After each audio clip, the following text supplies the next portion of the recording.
I'm Rich Thomason. On orders from President Trump, additional 50% tariffs will be imposed on some Canadian imports.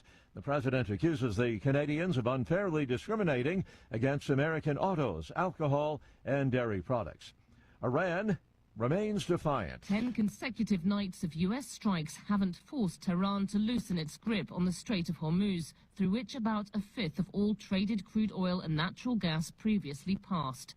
The UK's Maritime Trade Operations Agency says it's received multiple reports of a tanker being hit by a projectile 8 nautical miles off the coast of Oman. Iran's paramilitary Revolutionary Guard claimed the attack and those on 2 other ships targeted in the waterway since Sunday. As fighting has intensified between the US and Iran, mediators have stepped up efforts to revive the interim peace deal signed last month. The BBC's Yolande Nell. Later today, Lebanon's president will meet with President Trump at the White House. A former U.S. Army soldier is under arrest in New York City, accused of starting a fire and firing a pellet gun outside a lower Manhattan federal building. The FBI describes Andrew Aravaca as an anti-American, anti-government extremist. Senator Darlene Graham announcing that she is running for a full term in her late brother Lindsey Graham's Senate seat. Sharing her decision with Fox News Channel Sean Hannity, Darlene Graham was sworn in last week to fill the remaining months of her brother's term, which comes to an end in January. Tropical storm Bertha strengthening in the Gulf of Mexico, moving toward the Florida Panhandle. A tropical storm warning extends from the Florida-Alabama border to Louisiana. A storm surge watch from the Alabama-Florida line to the mouth of the Mississippi River. On Wall Street this morning, Dow futures up 153 points. Nasdaq futures ahead 380 points. More on these stories at townhall.com. Hi, I'm Kirk Cameron. Christian Healthcare Ministries is not another health insurance policy. If you're tired of year-long contracts and pointless restrictions, CHM offers anytime enrollment on your schedule and at your convenience. With CHM, you're paying half the cost of a traditional health insurance plan. So that puts more money back into your budget for everyday needs. Plus, you'll have access to CHM's care solutions for virtual appointments, prescription savings, surgery support, and more. My family and I joined in 2018, and it's changed our lives for the better. We love paying way less while helping other believers afford their medical bills. Take the leap of faith and see why Christians across the nation are better with CHM. Get started by calling 1-833-JOIN-CHM and use promo code WELLNESS for a 50% credit towards your first month. That's 1-833-JOIN-CHM and use promo code WELLNESS. The sentence is life for a one-time drug lord in New York, and prosecutors are pleased with the punishment. In Brooklyn, former Sinaloa cartel kingpin Ismael El Mayo Zambada has been sentenced to life in prison after pleading guilty last year to drug trafficking. El Mayo was the world's single biggest drug trafficker this century. U.S. Attorney Joseph Nocella says it's a worthy sentence after a years-long fight to bring the Mexican drug lord to justice. A life sentence cut off from family, cut off from freedom, cut off from the outside world, is fitting punishment for the harm that El Mayo has caused to countless victims. At his hearing, Zambada apologized for the harm he caused and called for an end to the cycle of drug violence. Judge Brian Cogan honored a defense request that the 76-year-old be recommended to a federal prison hospital where he can be treated for age-related illnesses. I'm Jennifer King. News and analysis at townhall.com. The Women's Tennis Association introducing one-time mandatory genetic testing for all players, effective today. It's a requirement to compete at the 2028 Los Angeles Olympics. The WTA has updated its women's eligibility policy to include gender screening based on biological sex this week to preserve the integrity of women's professional tennis and maintain fair competition conditions for all players. The new policy takes the organization in line with the eligibility policy introduced by the IOC in March to align with President Trump's executive order on sports ahead of the 2028 Olympics. Keith Peters, Washington. A federal judge is ordering Paramount and Warner Brothers Discovery to halt their $81 billion merger for at least 2 weeks. This will allow states challenging the deal more time to see their case in court. They argue the combination would extinguish competition. More on these stories, townhall.com. MyPillow's second annual mega sale is finally here. Get our patented premium MyPillows that adjust to your exact individual needs to give you the best sleep of your life. When I got MyPillow, I'm asleep almost immediately. I stay asleep at night and I wake up more well-rested in the morning. I guarantee they're going to be the most comfortable pillows you'll ever own. King size only $24.98, queen size only $19.98. Giza Dream bed sheets, the best sheets in history, as low as $29.98. Lux Pier 6-piece towel sets, towels that actually dry you. What a concept. Now only $39.98. And our made in the USA mattresses and mattress toppers as low as $99.98. So go to mypillow.com or call the number on your screen. Use your promo code to take advantage of our second annual mega sale. Plus, free shipping options available when you order today. So don't delay, order now. Trouble getting to sleep and staying asleep is infuriating. Your mind races, you toss and turn. Nutrition company Healthy Cell created REM sleep to help you quickly fall asleep, stay asleep, and sleep deep. Unlike other supplements that don't work, REM sleep is not a pill. It's a gel you swallow with ultra-absorption of science-backed ingredients supporting all 4 stages of sleep. Go to healthycell.com and use code GODZILLA for 20% off your first order. Risk-free. Love it or your money back. Guaranteed. Healthycell.com. Code Godzilla. Folks, this is Crom Carmichael, CEO of Soul Tea. I have recently turned 77 years old. I do not take prescription drugs. I have not had to take prescription drugs, and I attribute a lot of my good health to a product that I've been taking, which is the active ingredient in Soul Tea. It's a 22% concentration of theaflavin. We did clinical trials on it 25 years ago and found that it helped lower cholesterol. We have had many, many hundreds of letters and emails from customers telling us how it has helped them not only manage their cholesterol, but lower their triglycerides and help them on their blood pressure. And I can't tell you how much I attribute to Soul Tea for my good health at age 77. And I encourage you to go to GodzillaHeart.com. That's GodzillaHeart.com. And use the code Godzilla at checkout, and you'll get a 50% off on your initial shipment of Soul Tea. And I promise you it will be a great help for your heart health. Thanks so much. Hey folks, Al Green here for SatPhone. When you're on the go, you want to know you're connected. If it's a family vacation or an off-the-grid escape to a remote destination, having reliable communication helps you feel safe and secure. You can't afford to find yourself in a dead zone. That's why you need SatPhone. SatPhones are reliable, durable, and give you global coverage. If you can get outside, you can get in touch. It's that simple. Make calls from your SatPhone to any regular cell phone in the United States. The phones are $1,500 value, but you can get yours free. Just sign up for a 15-month plan, $94.95 a month. Get 150 minutes monthly that roll to the next month. Go 3 months without using them, that's fine. Yes, 3 months, 450 minutes, all yours. Visit SAT123.com or call 855-980-5830. SAT123.com, 855-980-5830. Get surety and security with your SatPhone. Call now. Washington is wasting $500 million every year on a federal supervision system that doesn't work. Probation officers are overwhelmed. Resources are going to people who pose zero threat, while actual dangerous individuals slip through the cracks. The Safer Supervision Act stops the waste and refocuses every dollar on protecting families from harm. President Trump's own pollster found about 80% of Trump voters want this fixed. It's time for Congress to get this done. Stop the waste. Protect our communities. Visit safersupervision.com. Paid for by the Reform Action Fund.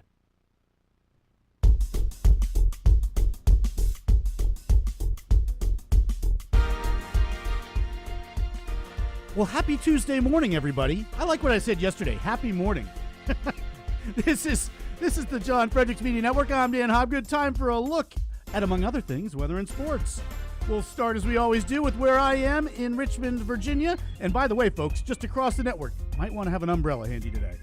Going to see a high today of 88 in the River City, a low tonight of 74 with possible storms. Right now, the temperature in the RVA is 72 degrees. Squirrels, at least supposed to start a home series against Hartford tonight, weather permitting. 7:05 first pitch. In D.C., you're looking at a high today of 90 with possible storms this afternoon. 73 tonight, still with some storms. Right now, the temperature in Washington, 77 degrees. The Nats top the Rockies, 7-3 in Colorado last night. 8:40 first pitch tonight. In Atlanta, you're looking at a high today of 90, a low of 74.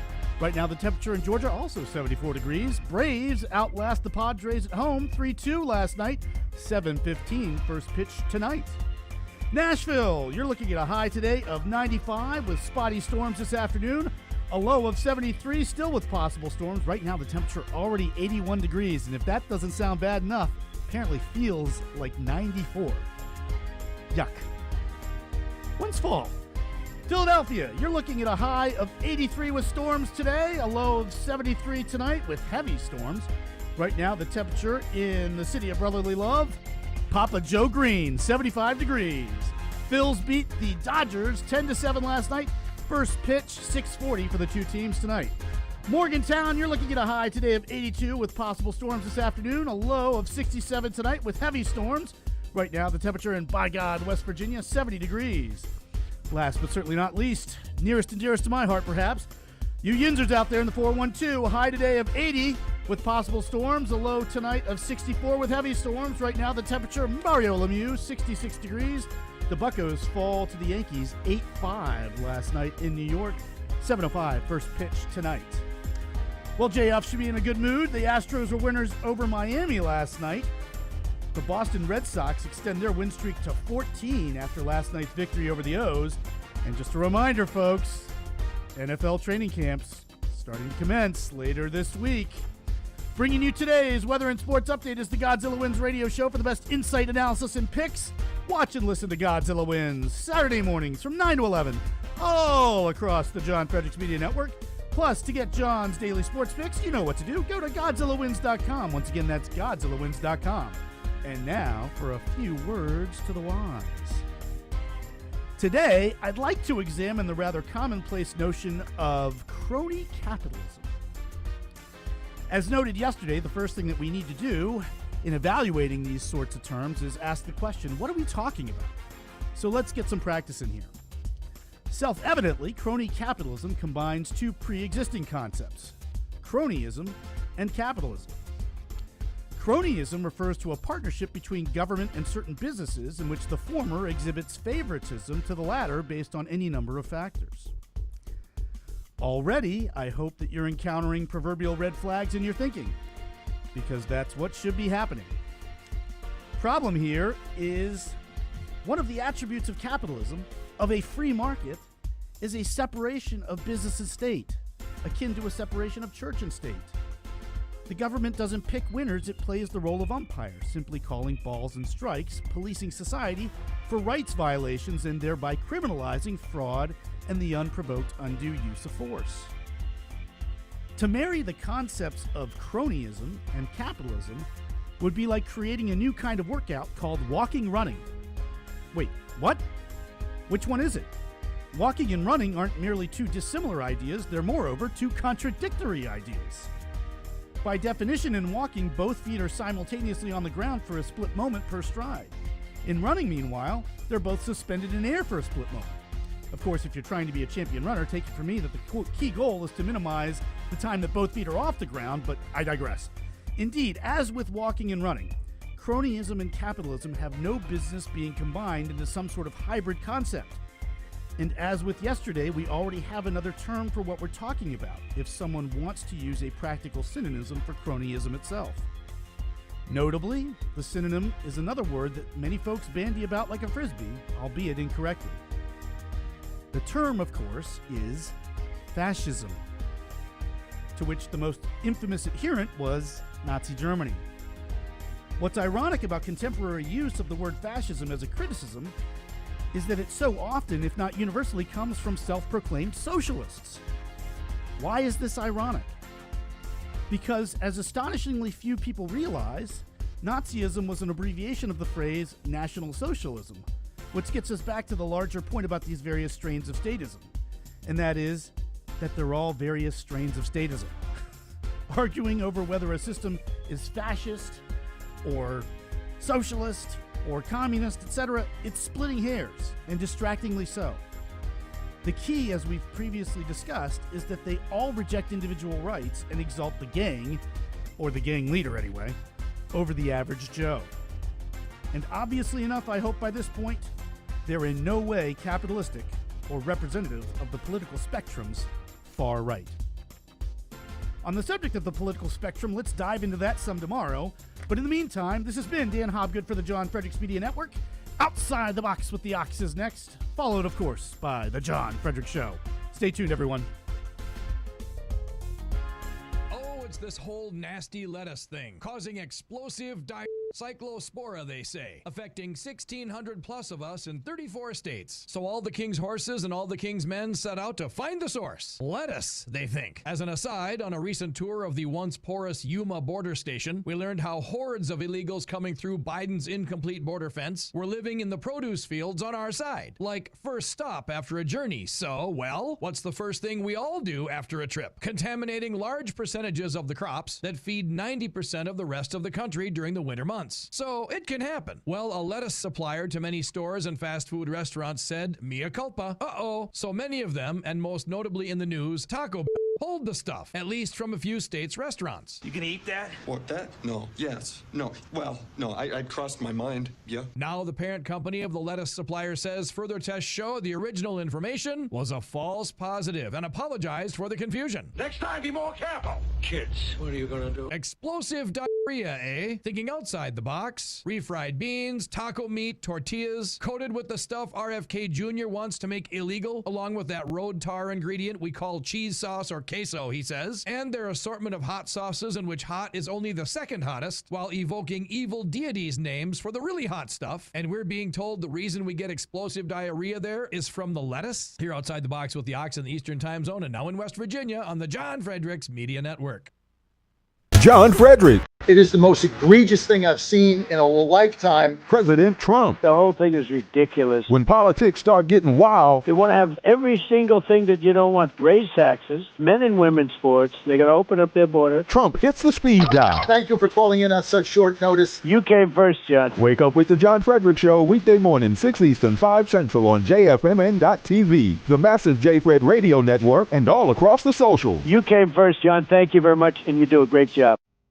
Right now, download the new WV Sports Nation app from the Apple Store or Google Play and get the entire Mountaineer sports world in the palm of your hand. Right now, get notified when new stories drop about your favorite Mountaineers teams and athletes. Download the WV Sports Nation app right now. Get updates on next level Mountaineers like Weatherholt and Joe Mazzulla. All that and more right in your pocket right now. Download the new WV Sports Nation app from the Apple Store or Google Play. Download the app right now.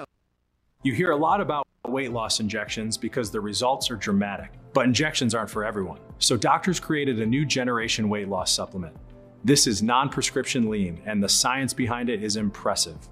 The studied ingredients in lean are intended to address weight loss in 3 powerful ways: help maintain healthy blood sugar, help control appetite, and help convert fat into energy so you burn it faster. Get 20% off with discount code Godzilla at TakeLean.com. Code Godzilla at TakeLean.com.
Live from the studios of the John Fredericks Media Network, it's The John Fredericks Show.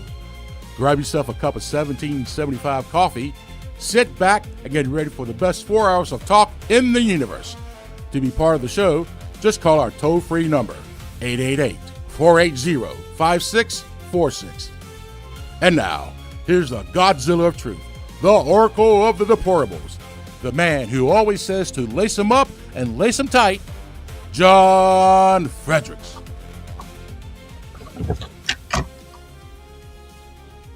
Well, let's get ready to rock and roll. The communists at the gates. This is unbelievable. I'm John Fredericks, your Godzilla of Truth in America, your Oracle of the Deplorables. I want to give a shout out to all our 5 a.m. and 6 a.m. listeners. Thank you for joining us. Also, Robin in Virginia, Litchfield, thank you for knitting us, quilting us that beautiful Stars and Stripes 250 commemorative blanket. We got it right on the couch. And thank you for doing that. Here's a picture of it right there. There it is right there, Robin. You're ready to go. We were we got to keep it away from the cat. That's the main thing. No blanket or chair or sitting place is safe in our house with the cat, but we're going to keep it away from him so he doesn't mess it up.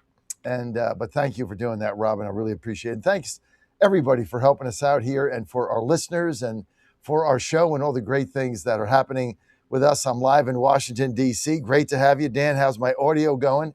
You know, I'm one of the only people that's on the radio and TV that do not use a microphone.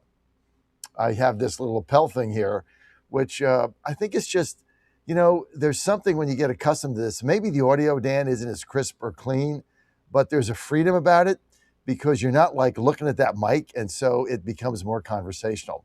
That is my advice to people out there in the business. Much more conversation when there's no microphone involved, but hope the audio is good. And Dan, hope you're doing great. Yeah, all well. And yes, sounds good to me as far as I'm concerned. I like that thought. That's a good notion to have regarding a good strategy for keeping things more light and free flowing. And not radio central. I mean, that's the thing. Right. I mean, we're a multimedia company, so you got to go with the flow, right? We are indeed. And, yeah. So I've done these lapel mics forever. It was actually Harry Oates' idea. Harry, thank you. Harry with Real America's Voice back when I was there said, you just need to drop the microphone. Like a lot of people have those in radio, and it's a little restrictive because you're looking at it, it's there. It's it's like it's something about it. So I said, all right, I'm going to give it a shot, and we never looked back. Now I tell you what I'm going to do right now, Dan, because I'm feeling great. Not 100% over my cold, right? Took some Dayquil, got some cough medicine if I need it to take that, but things are a little bit better. But here, Dan, right on camera, I'm going to take my Lean, which I just started, my new weight loss supplement. You take 3 of these in the morning with a full glass of water, and it's right here, Dan.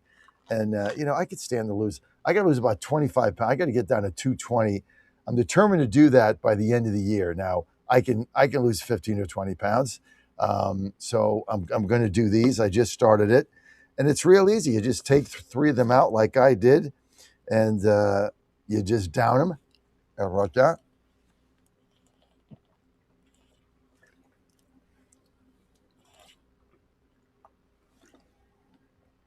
That's it. Took me 5 seconds. I took my 3 Lean before breakfast. I'm ready to go. It's all you have to do. I eat at the 8 o'clock hour when I get my little break there. But you just got to take 3 of these. A little bit of water, Danny. You're good to go. A lot of good, huh? Well, it's very, very healthy. Keeps your metabolism going. Keeps your blood sugar consistent, and burns fat. So look, I'm going to take you through this journey. I started this thing at 242. We'll see what happens, right? So one thing about when you do one of these weight loss programs on air and you're on screen, you're either going to lose the weight or not. Yeah, that's right. There's no. You're either going to say there's you no look fudging like it. you lost weight or you didn't. Like there's no like you can't do like a blog testimonial, right? You're on air every day. You're on camera multiple times a day. So you either lost the weight or you didn't, right? You either feel better or you don't. and it's obvious to our viewers. I'm going to start with our Bible quote of the day from Jeremiah. Jeremiah. How did I say that wrong twice? Jeremiah 31:25. For I will satisfy the weary soul, and every languishing soul I will replenish. In the words of our Lord God. Dan, the communists are coming. They're at the gate. They're all over the place. Now there's starting to be some buyer's remorse from the Democrats. But look, they have a movement, and they are going to win these races. And this guy, Al Syed, which is and the number of these people that are not even born in America. I mean, they're foreigners. They have no interest in the United States of America. Absolutely zero. No interest. Let's start here with Bernie Sanders. I'm going to get to cut one. Bernie says America must not give one nickel more to Israel. Now they got a rift with Israel. When I grew up, the Democrat Party was the biggest supporter of Israel. Now they want to wipe them off the face of the earth from the river to the sea. Unbelievable. Cut one. Bernie Sanders, no Israel. Roll it. We must not give one nickel more of U.S. taxpayers to the extremist government in Israel. Not another nickel.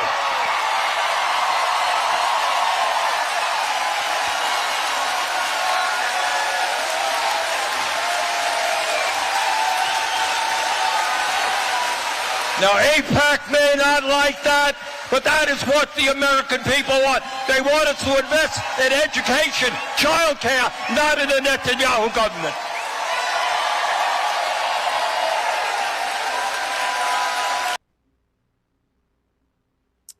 This movement's real, folks. This is a real movement they have. And Israel better wake up and smell the coffee right quick, because their days in getting money from this country are over. When you got this guy, look, this guy Abdul is a Muslim. He hates Christians. He hates Jews. They're gonna nominate this guy for the U.S. Senate in Michigan. And when you draw that kind of crowd and that kind of cheering over Israel, and you're pro-Palestinian, I mean, these people understand that they're rooting for Iran, not only because they hate Trump and they want to see them win the midterms. They're rooting for Iran because they hate America. They want Iran to win. They want gas prices at $5. They want Iran to win the war. They want the Houthis to be funded. They want Hamas to be funded. They want to kill Israelites. They want to be pro-Palestinian. This is what they want. This is way beyond winning the midterms. The people that we're electing to these positions detest, despise, and hate America, its founders, its foundation, its government, what it stands for, the Declaration of Independence, the Constitution, Catholics, Jews, Christians. They hate them all. And that is what the Democrats are nominating. And that's why I'm telling you, we are going to win. There's not enough of them.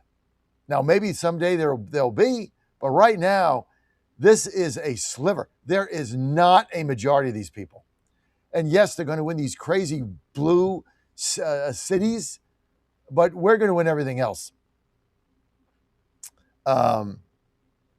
Here's this guy, Abdul El Sayed, whatever his name is, another Muslim non-American. This guy's going to be the Senate nominee out of Michigan. Now, he's going to lose to Mike Rogers, but he is going to be their nominee. It's going to cost him this seat. This guy's another one that's bat crap crazy, right? Beyond, now, it's even beyond a libtard. These are anarchists.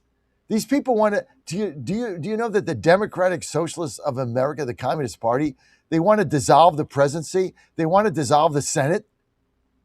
They just want to dissolve it. And they just want to tell you what to do. You've got a mayoral socialist candidate in LA that has she's running on the platform of banning backyard barbecues. I kid you not. Second largest city in the country. She wants to, if she's mayor, she will ban backyard barbecues because they're hazardous and smoke goes in the air. So you're not going to be able to grill out a hot dog. I mean, this is the nanny state. This is the communist state where you have no rights. The government tells you what to do, and you have to get permission to grill a hot dog on your back porch. I mean, and people are going to be voting for this lady. Yeah, no hot dogs. Down with the dogs. Down with the hamburgers. Down with grilling. No barbecue for you. And she's going to get votes and probably win. Let the government tell you you can't grill out. It's insanity what is going on. Here's this crackpot Muslim, anti-Christian, anti-Catholic, anti-American nutball Muslim. I don't know what he is. Libtard extraordinaire communist running. He's going to be the Michigan Senate candidate for the Democrat Communist Party. 2. Take a look. So I talked to former Congresswoman Marjorie Taylor Greene on this podcast in April, and it's kind of remarkable how similar some of your positions are. Like, she also has condemned AIPAC's influence in politics, called for no more U.S. taxpayer dollars to Israel, said that the cost of health insurance needs to go down. Do you think you could build this new coalition with people like MTG? Look, she said a lot of things I disagree with, too. I'll just say this, that I wouldn't be surprised, right? You know, when you ask me about why establishment elite Democrats are so worried about me, it's because there are a lot of people who listen to her who are going to vote for me in the general election. They're not afraid I'm going to lose. They're afraid I'm going to win. And at the end of the day, we get so polarized about D versus R, red versus blue, that we forget that when you talk about the things that people actually care about, you can win elections. You can do that in uncommon ways. But too often, the Democratic Party is more interested in continuing to take money from its corporate and special interest donors than it is in speaking conventional truth. It should be an obvious thing that everybody agrees with, that we should keep our money here. It should be an obvious thing that everybody agrees with, that people shouldn't go into medical debt in the richest, most powerful country in the world. The fact that MTG agrees with those points should not be all that uncommon, because they're just like obvious things to say. And the fact that neither party is willing to say that is a reflection of the amount of money both parties take from the corporations and the special interests who, in effect, buy them off to be able to say that. Look, when you have a public consensus that's here, right, everybody kind of agrees on one thing, and then a political consensus that's over here, the difference is usually somebody's money. When it comes to healthcare, the difference is pharma money and health insurance money and big hospital money. And when it comes to the question of foreign policy, the difference is usually AIPAC money. And if we got that money out, maybe our political consensus would match our public consensus. There's your next senator from Michigan. By the way, that podcast with Politico is like Twitter's. It's like Twitville. I mean, she asks like twit questions. She's in the White House briefing room, a nice enough young lady. But I mean, it's like, you know, oh, are you like MTG? Because she says the same things. Aren't you like MTG? I mean, I don't know how I stay in this business, folks. You guys got to prop me up. I mean, sometimes I say to myself, jokers to the left of me, riddlers to the right, whatever that song is. Unbelievable. We'll be right back with your calls, 888-480-JOHN. Communist at the gate. We'll talk about the war in Iran when I get back. Doctors all the time, and you know their products are the gold standard for keeping you and your family safe and healthy, giving you the opportunity to make sure you're prepared for whatever happens with their prescription medical kits. Additionally, the Wellness Company offers a variety of products, from parasite cleanses to methylene blue to weight loss and so much more. Make America healthy again starts at home. Do your part and protect the health of you and your family. Live a healthier, longer, and more satisfying life. Go to twc.health/Godzilla and order. That's twc.health/Godzilla. Use promo code Godzilla to save 10% today. Trump 2.0 is in full effect. How do you keep up with all the action? I'll tell you. TrumpNationNews.com is your inside source for the inside scoop. Manufacturing, jobs, deportations, and the nation's rejuvenation. The first 100 days and beyond. All the news you need and no liberal gibberish. It's the perfect way to start your day. Sign up for the TNN newsletter. Do it today. TrumpNationNews.com. TrumpNationNews.com. Part of the John Fredericks Media Network. Everybody's talking about weight loss injections because the results are so dramatic. They work by lowering blood sugar and reducing appetite. So, what if you're looking to lose weight but not interested in painful weekly injections, especially when you hear about some of those intense side effects? That's why doctors created a weight loss supplement called Lean, and the results are remarkable. The ingredients studied in Lean have been shown to lower your blood sugar, burn fat by converting it into energy, and curb your appetite and cravings, so you're not as hungry. But listen, Lean is not for the casual dieter with only a few pounds to lose. The doctors at Brickhouse Nutrition created Lean for frustrated dieters with 10 or more pounds to lose. Get started with 20% off and free rush shipping so you can add Lean to your healthy diet and exercise plan. Go to takelean.com and enter the code Godzilla for your discount. That's discount code Godzilla at takelean.com.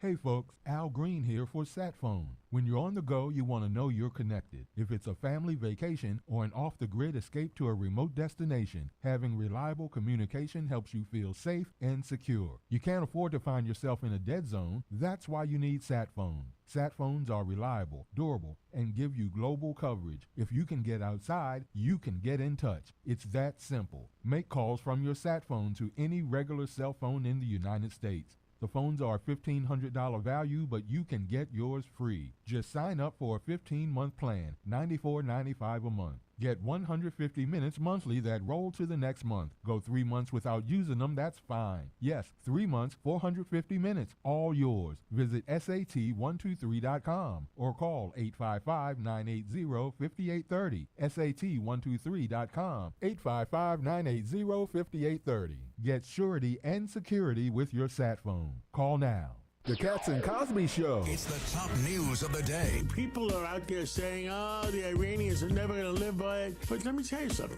President Trump is going to bomb them again if they screw around.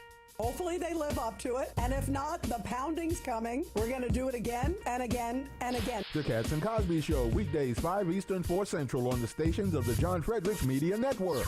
Trump is the toughest president we ever had. Well, he's definitely the best bomber.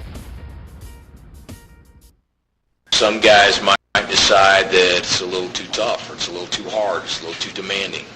I'll give you a little example. I got an anonymous letter from a parent. It said, you know, we're just kind of bummed out this year that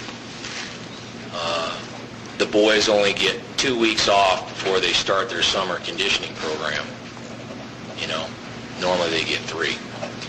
Well, we gave them a week at the start of the semester rather than at the end. But here's my point, okay? It's Division I football! It's a Big 12! It ain't intramurals! You got 2 weeks after finals, you got a week of July 4th, and you got a week before camp starts. That's a month! That's probably more vacation than you guys get. And we're a little bummed out that we don't get 3 weeks? Don't touch that dial. You've found your home of the truth. Do you solemnly swear to tell the truth, whole truth, and nothing but the truth? With the best analysis in America.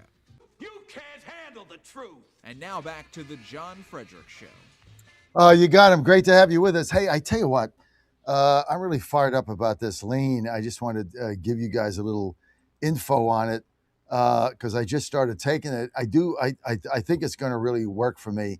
But check this out. Some of you can go through the journey with me, and everybody, you know, I don't want to take these injections. I just don't want to do it. So I get the GLP thing. A lot of people are on it, but my thing is, what happens when you go off it? First of all, it's expensive. And then what happens when you go off it? That's the problem. Like, does a weight come back on? There's side effects. You know, that's why doctors created a weight loss supplement called Lean. This is from Brickhouse Nutrition.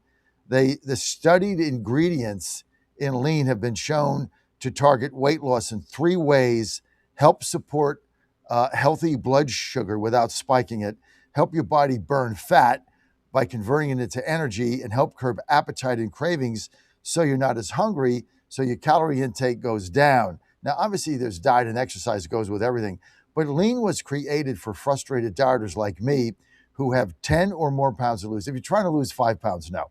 You want to lose 10 or more, you want to check this out. We're going to get you started with with 20% off and free rush shipping so you can add lean to your healthy diet and exercise plan. All you got to do is visit takelean.com. That's takelean.com and enter Godzilla for your discount.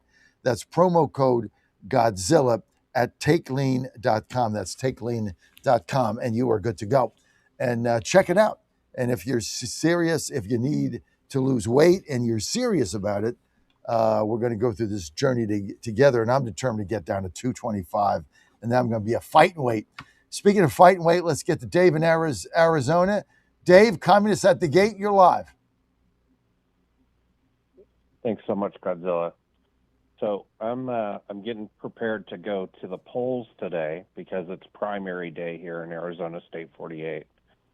And I want to contrast what I'm doing today. I'll be there from 5 a.m. till probably 9 p.m. The polls close at 7. We have to pack up and, make sure the site's all secure and all that stuff. So it's probably another 2 hours. And I just want to contrast what I'm doing today with what the illustrious Senate is doing in the United States Capitol, in the Imperial Capitol, because I think they're completely unserious. And it's not just them, it's the executive branch too. Where is VP Vance? Why is he not taking over the Senate and doing work of we the people? If the unserious 100 won't do it, why is VP Vance not doing it? Too busy with, I understand he just had his 4th baby. That's great. Has a new book. That's great. But you know what? The country's on fire. And it's been on fire literally since the 25th of May, 2020, when we watched Somaliopolis burn. And that was in Trump 1.0. And that was another example of how unserious this country is to serve we the people as our servants. They've forgotten that entire dynamic.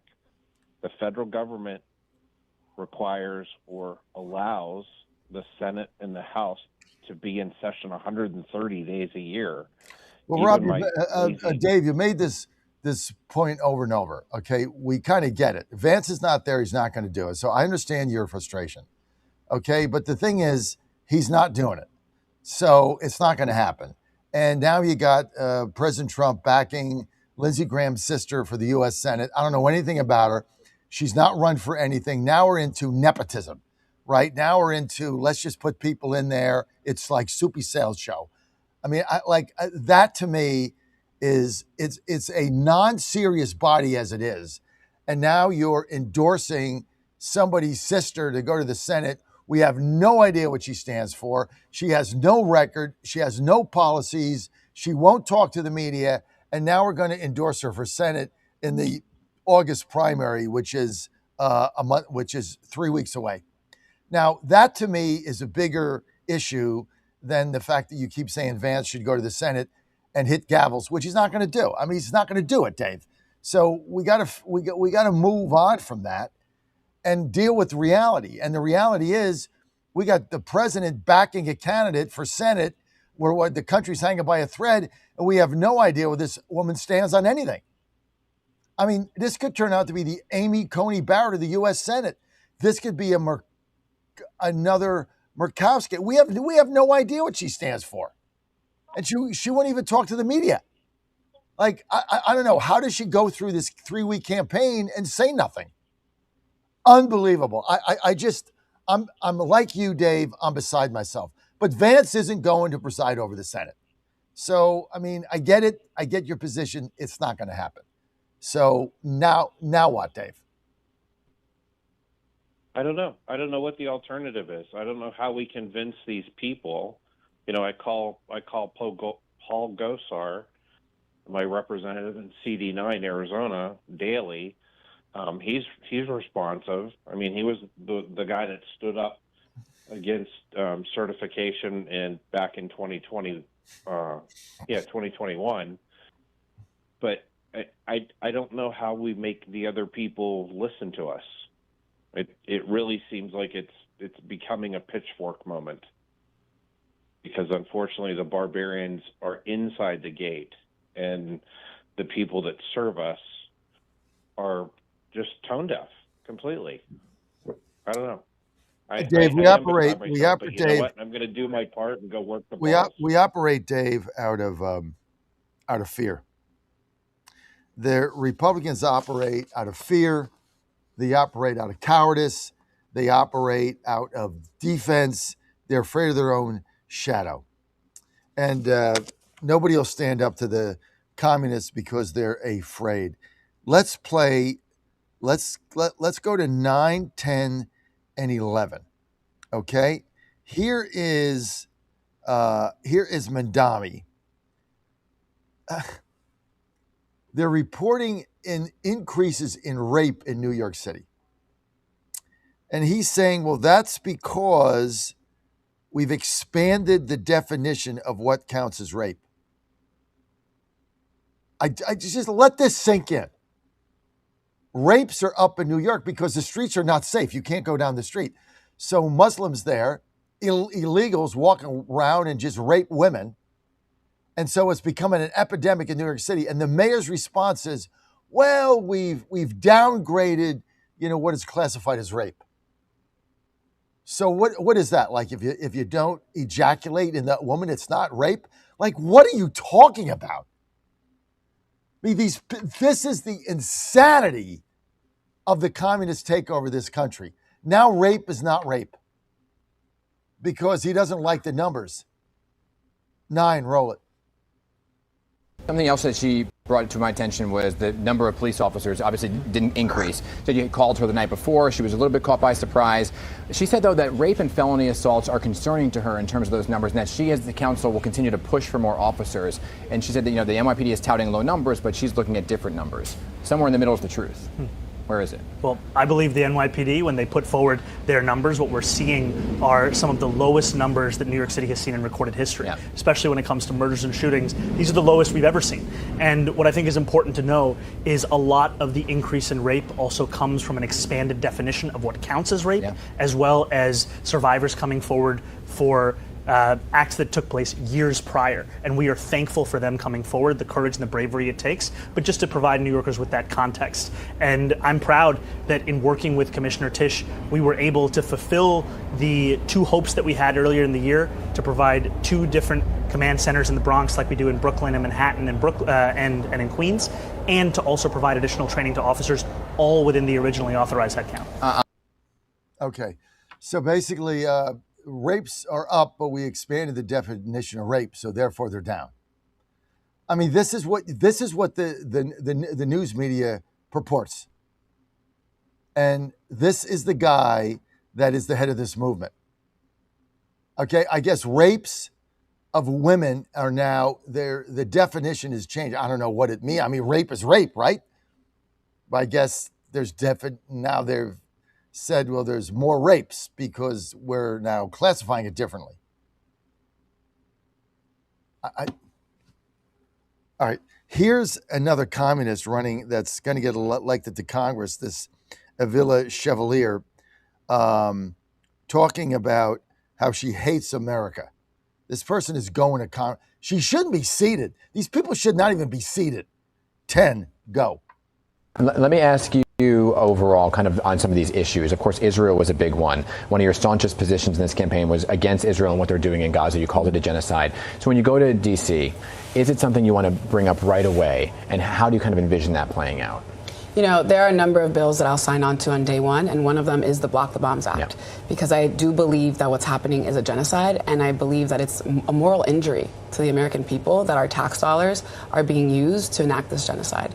And so I think that this plays out in every single policy decision that we will make, right? If you value life, that is going to reflect in how you think about health policy. That's going to play out in how you think about housing. That's going to play out in how you think about childcare. And so if you cannot stand against a genocide, right, it makes me wonder whether you can stand for the things that working people in this country need, whether that's healthcare, housing, a Green New Deal. All of those things are deeply important to the American people. And how the Green New Deal? The Green New Deal. Now we're back to that now. That scam. Look at what they're saying, right? Gaza is genocide. Therefore, we need universal child care. I mean, think about what these nutballs are saying. I mean, this person is going to the U.S. Congress. This is just one of many of these guys and gals.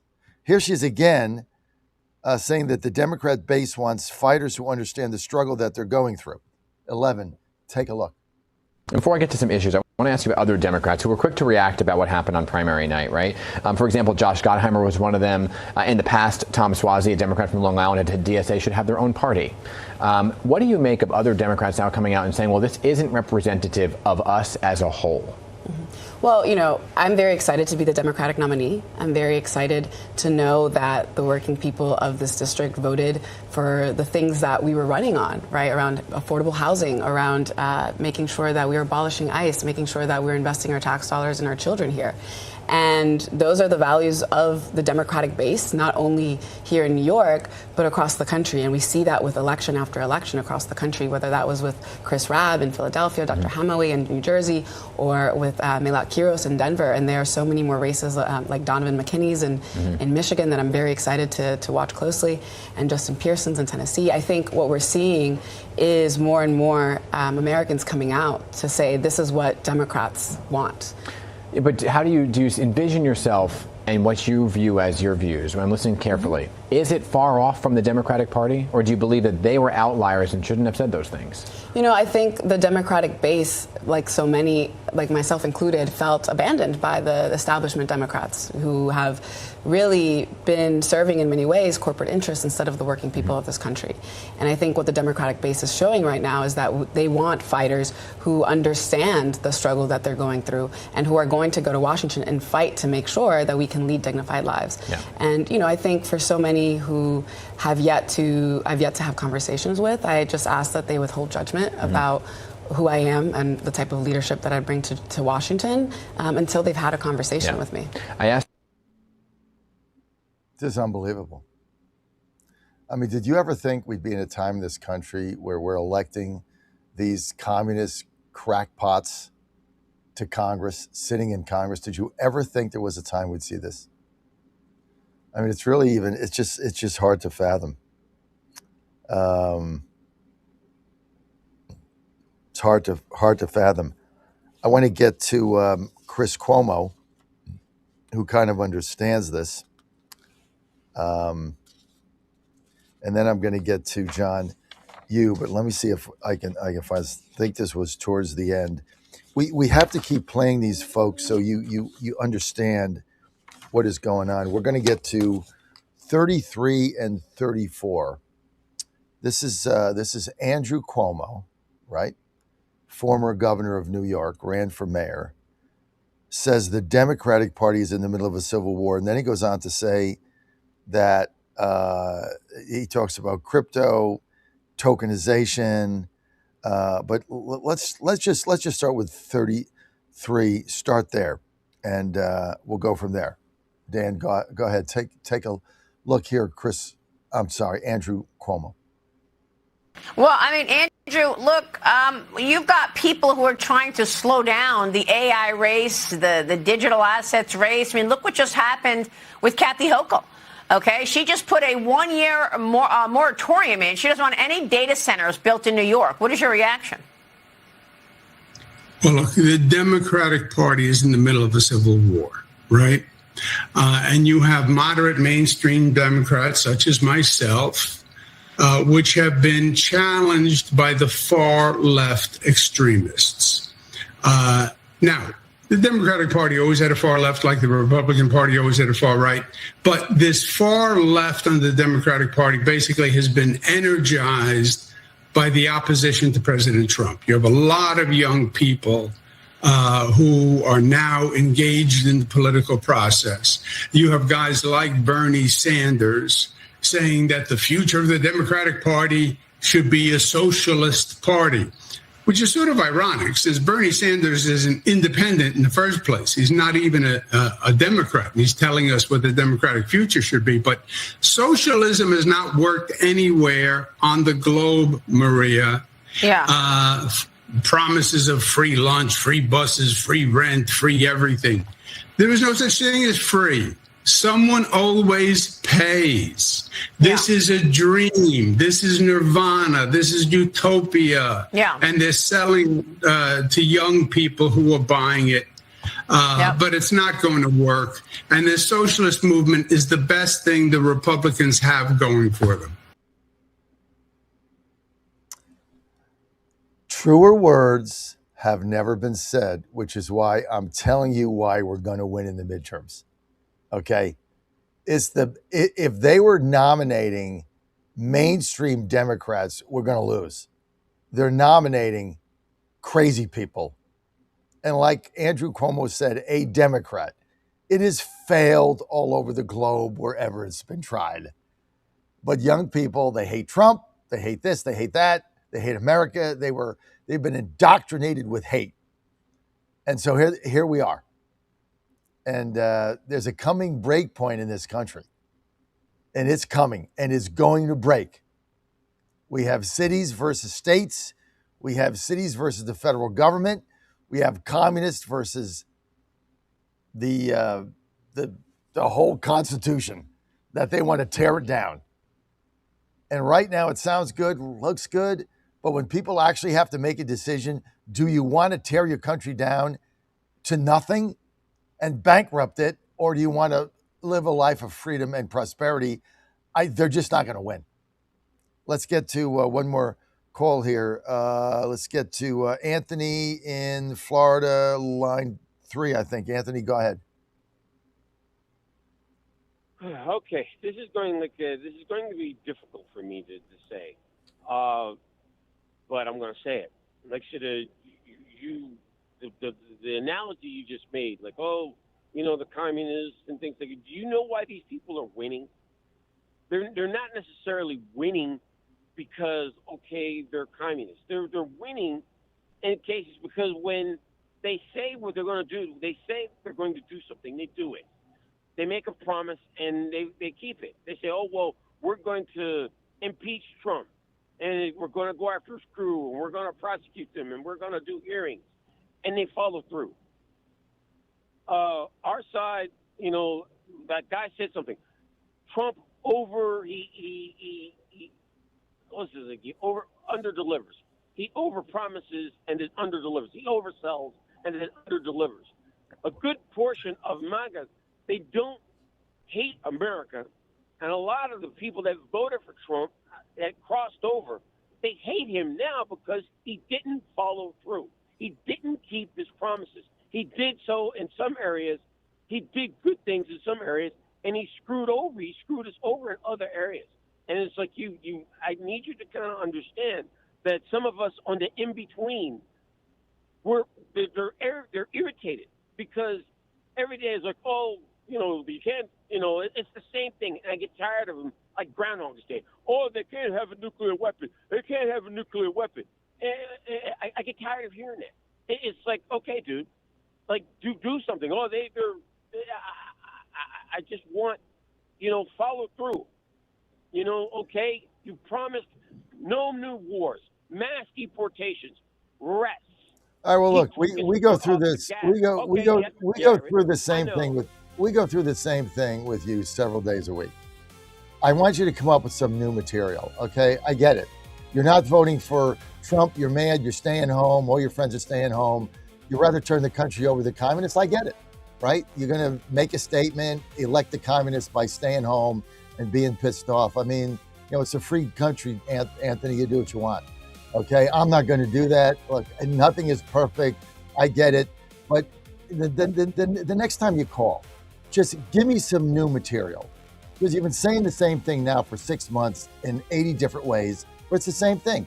And I respect your opinion, but it looks like you're not going to vote. You're going to vote for the communists or something. I don't know. Because you're mad about the war, or you're mad about what Trump didn't do, or somebody didn't get arrested. And, I get it. I mean, I'm not going to change your mind.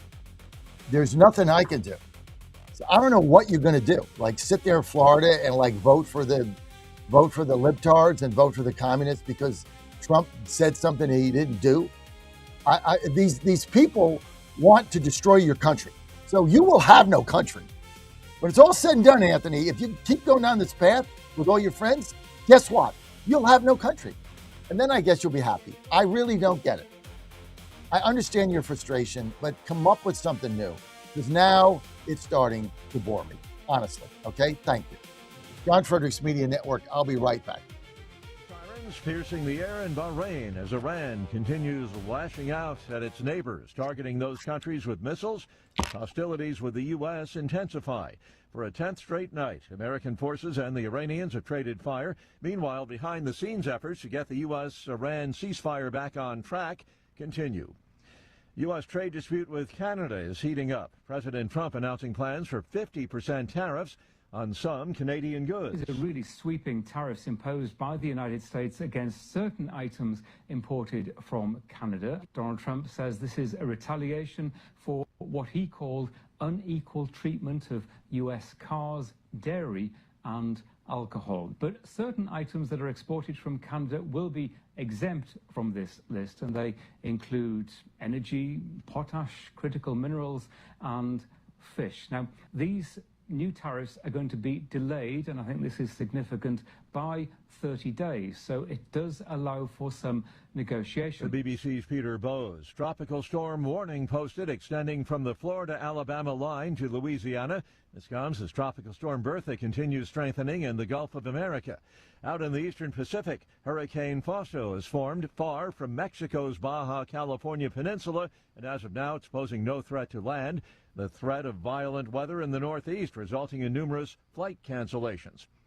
It did not take Senator Darlene Graham long to make up her mind. She tells Fox News' Sean Hannity that she will run for a full term in her late brother Lindsey Graham's U.S. Senate seat. On Wall Street this morning, stock futures are higher. The Dow futures are up 220 points. NASDAQ futures 389 points higher. More on these stories at townhall.com. The following is a real-life story from Trinity Debt Management. When I was feeling the stress of too much credit card debt, I looked at two different options: debt settlement and debt management. They may sound the same, but guess what? They're not. Debt settlement seemed like a quick fix, but I found out it would destroy my credit, create tax headaches, and hit me with huge fees. They actually told me to stop paying my bills. No way, not me. Then I turned to a debt management plan developed by the team at Trinity. They worked with my creditors, lowered my payments, reduced my interest, saved me thousands, and paid off my debt. And Trinity is a Christian company, which is important to me. If credit card debt has you down, call Trinity at 1-800-990-6976. My name is Heather. Please forget debt settlement and remember Trinity Debt Management. 1-800-990-6976. A man has stabbed and wounded two people near Greece's top tourist attraction. The assailant attacked a man and a woman, both Greek Americans, with a knife on a pedestrian street near an entrance to the Acropolis itself and near the entrance to the Acropolis Museum, which lies at the foot of the Acropolis Hill in Athens. Police say the woman suffered light injuries to the leg, while the man was more seriously hurt, with wounds to the arm. The attacker was detained at the scene, while the two victims were transported to the hospital by ambulance, authorities say. The identity of the attacker was not immediately clear, but police said he appeared to have been suffering from psychological problems. The attack did not lead to any closure to the sites, which continued operating as usual.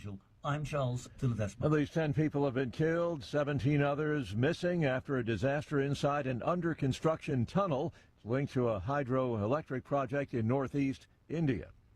News and analysis, townhall.com. Could be a shakeup coming to the world of college athletics. Southeastern Conference Commissioner Greg Sankey says the SEC having very serious talks about breaking away from the NCAA. He says school presidents are frustrated and want change. SEC dealing with issues like congressional legislation, new eligibility rules, and transparency around player payments. Despite those challenges, Sankey says he does believe there's value in participating in a national organization. Jason Walker reporting. New estimates show road deaths are declining in the U.S. and worldwide. A study published in Lancet Public Health reveals global road injuries and fatalities each fell more than 30% from 1990 to 2023. However, progress varies by country, with poorer nations seeing less of an improvement. More on these stories, townhall.com. MyPillow's second annual mega sale is finally here. Get our patented premium MyPillows that adjust your exact individual needs to give you the best sleep of your life. When I got MyPillow, I'm asleep almost immediately. I stay asleep at night and I wake up more well-rested in the morning. I guarantee they're going to be the most comfortable pillows you'll ever own. King size only $24.98, queen size only $19.98. Giza Dream bed sheets, the best sheets in history, as low as $29.98. Lux Pierce 6-piece towel sets, towels that actually dry you. What a concept. Now only $39.98. And our made in the USA mattresses and mattress toppers as low as $99.98. So go to mypillow.com or call the number on your screen. Use your promo code to take advantage of our second annual mega sale. Plus, free shipping options available when you order today. So don't delay, order now. Van Hillary has fought for America before, and he's ready to do it again. As an Air Force navigator in Desert Storm, Van's mission was simple: chart the course, stay on mission. When he came home to Tennessee, he won an election nobody thought a Republican could win. Then he did it again and again.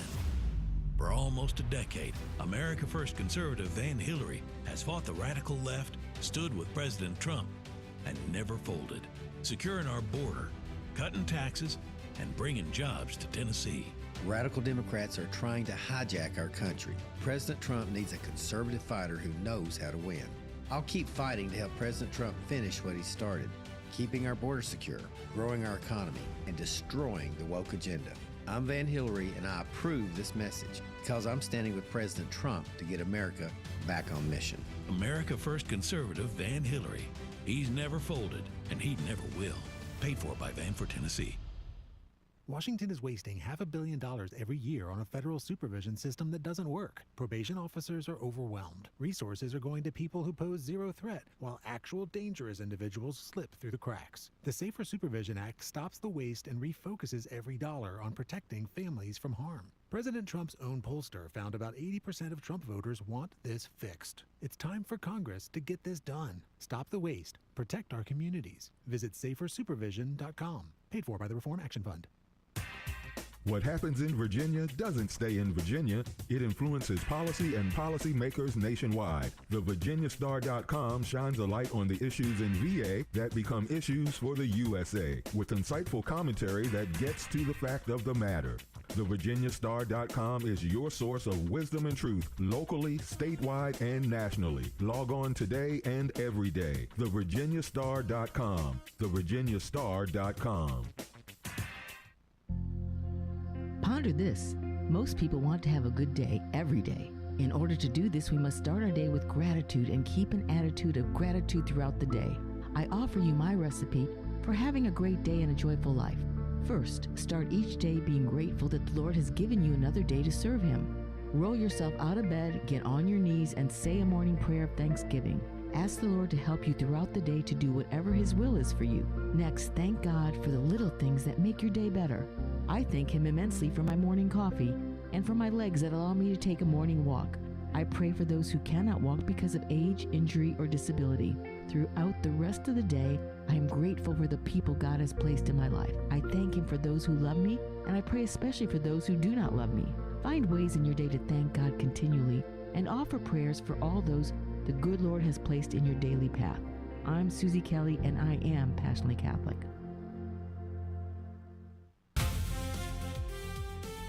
Live from the studios of the John Fredericks Media Network, it's The John Fredericks Show. Grab yourself a cup of 1775 coffee, sit back, and get ready for the best 4 hours of talk in the universe. To be part of the show, just call our toll-free number, 888-480-5646. And now, here's the Godzilla of Truth, the Oracle of the Deplorables, the man who never has a thaya to communicate, John Fredericks. All right, you're on the John Fredericks Media Network, and I am your Godzilla of the Truth in America, your Oracle of the Deplorables, coming to you live from Washington, D.C., back in the saddle right here. Good to have you with us. Back from our travels last week as we move on through a lot of happenings this week. We got Todd Sheets coming up. Got a great show for you today, plus we're taking your calls. All I ask is don't bore me. That is my number one. I don't care if you disagree with me, but if you're boring, forget it. That's bad radio. Be entertaining, say what you have to say, and love to hear it. And you don't have to agree with me. In fact, when you disagree with me, it's even better. Just don't bore me. It's my one rule. Don't make it a snooze fest. Say the same thing over and over. Boring. Okay. I'm a big believer, as you know, in vape. I'm a vapor. And that's how I quit smoking. And so thank you. But, President Trump made a promise to save the flavored vaping industry. And the stakes could be higher for so many small businesses across the country and the millions of vapers who supported President Trump. The independent U.S. vaping industry consists, get this, of hundreds of thousands of small businesses that sell vapes. These small businesses employ tens of thousands of American workers and bring in vital revenue for state and local economies. Vital. Now, these businesses are critical to the health of their community members and to people that want to vape and want choice. Over 21, it's as simple as that. Closing these businesses is going to result in the loss of revenue for these communities and less choice for Americans who choose to vape over smoke or need the vaping bridge to quit smoking like I did. So we got to support the vaping industry. We asked President Trump, you promised their support. We want to be sure we get that. This message paid for by the Vapor Technology Association, and we thank them for all they do. Go to vaportechnology.org for more information. Vaportechnology.org, the Vapor Technology Association, protecting and promoting the U.S. vaping industry and the vapor industry. We thank them for that. And my good friend Tony Big Dog is going to be with us soon. So thank you again. Go to vaportechnology.org. More information, vaportechnology.org. Okay, let's get to Todd Sheets. Let's bring Todd in. And Todd, it's good to have you with us, as always. Great to be with you again, John. Yeah, as always. And now you're off for 2 weeks, I understand. So we're not going to get you back. We're not going to get you back on the 28th or the 3rd. So you'll be back after today on August 10th, right? Yes, that's correct. Yes. Okay, we got that down. So I'm going to have to go through. There's got to be medication for Todd Sheets withdrawal, right? You got to put me on something, right? Maybe I'll have to vape. Oh, Todd, I do have something when things go south. You're probably saying, well, what is that, John? See, I'm an ex-smoker, Todd, packing half a day. And when I get the shakes and things go south, I still have my security pack of cigarettes right here, American Spirit Blue, right on my desk. So you know what? If the next time you see these, they're open, it's because I had the Todd Sheets withdrawal shakes and I needed these. Hopefully I can get through without it. The Todd Sheets shakes, baby. If you're shaking or smoking when I come back, I'll know why. I carry these with me. It's like a security blanket, right? Remember when you were little, you had the teddy bear? I carry these wherever I go. I don't know when I bought these or when it's not open, but I just said just in case. Also, I got a lighter too, because you got to have a lighter. Just my little security blanket when things go south. Okay. Let's get to cut 15. Fox Business host mocks the DSA co-chair for saying no one I can't say this with a straight face, Todd. Saying that anybody that has a double-digit return on their investment, it should be outlawed, and it's unconstitutional to make money. These people are bat nuts, man. Go ahead, 15, roll it. Landlords in New York have been making a 12% return on their investment on average. How much should they make? What's fair for the landlord to make if you don't like 12? They're complaining that 12 is not enough. And we don't think that anyone should have a constitutional right to double-digit returns on their investment. No one should have a right to a double-digit return on their investment. No one has a right. I think his man bun is too tight because it's squeezing the logic out of his brain to say things like people don't have a right to invest something. Do they also not have the right to lose 12%? Is there going to be a bottom floor to protect me at the same time? Well, the good news is he said a constitutional right, and I'm hoping that we're not all going to go back and change the Constitution. Well, he doesn't realize that how it works. It's not even relevant. He doesn't even know what the word constitutional means. The fact that he would use it in that context. But go ahead. That was all I was going to say. That's a great snippet. I think it kind of sums everything up in that. So he's going to decide what landlords, what profit an investor can make, when that's going to just force people to not invest, or it doesn't give the incentive to buy a building and to fix a building and then lease a building.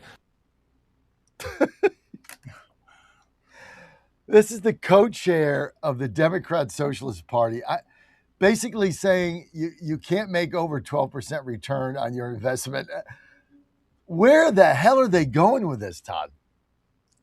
Well, I think where they're going with this is that they're basically attacking economically, financially successful people, which they have to do because they have to create some kind of rationale for why there should be a taking away of the assets of those people who have been successful in some way, right?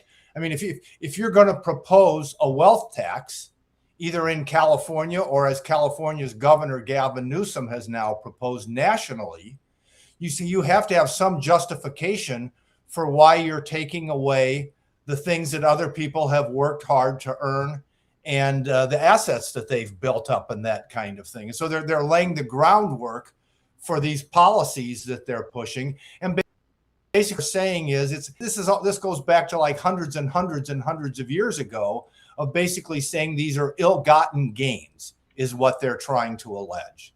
And what they're trying to do is lump this in with, if we went back to when society really pre-capitalism, it was a feudalist kind of system, and you had these people who owned land and controlled it forever, and they took advantage of and manipulated the people that were forced to work for them and had no other choices in their lives. That was a system of oppression and that kind of thing, and exploitation. But when you move to capitalism, it wasn't. Then it becomes a system of risk-taking. And the people who are successful in making good investments where they earn a higher return on their investment, that enables them to reinvest and build businesses that create job opportunities for other people who are looking to work their way up in the system. And the other thing is, the reason that they're successful and earning a higher return on their investment is not because they're exploiting the consumers who are using their products or renting in those apartments or whatever. Those consumers are choosing who's providing the best apartment place for them or whatever the goods or services are. That's what enables a business to grow and be successful. So this is why capitalism works.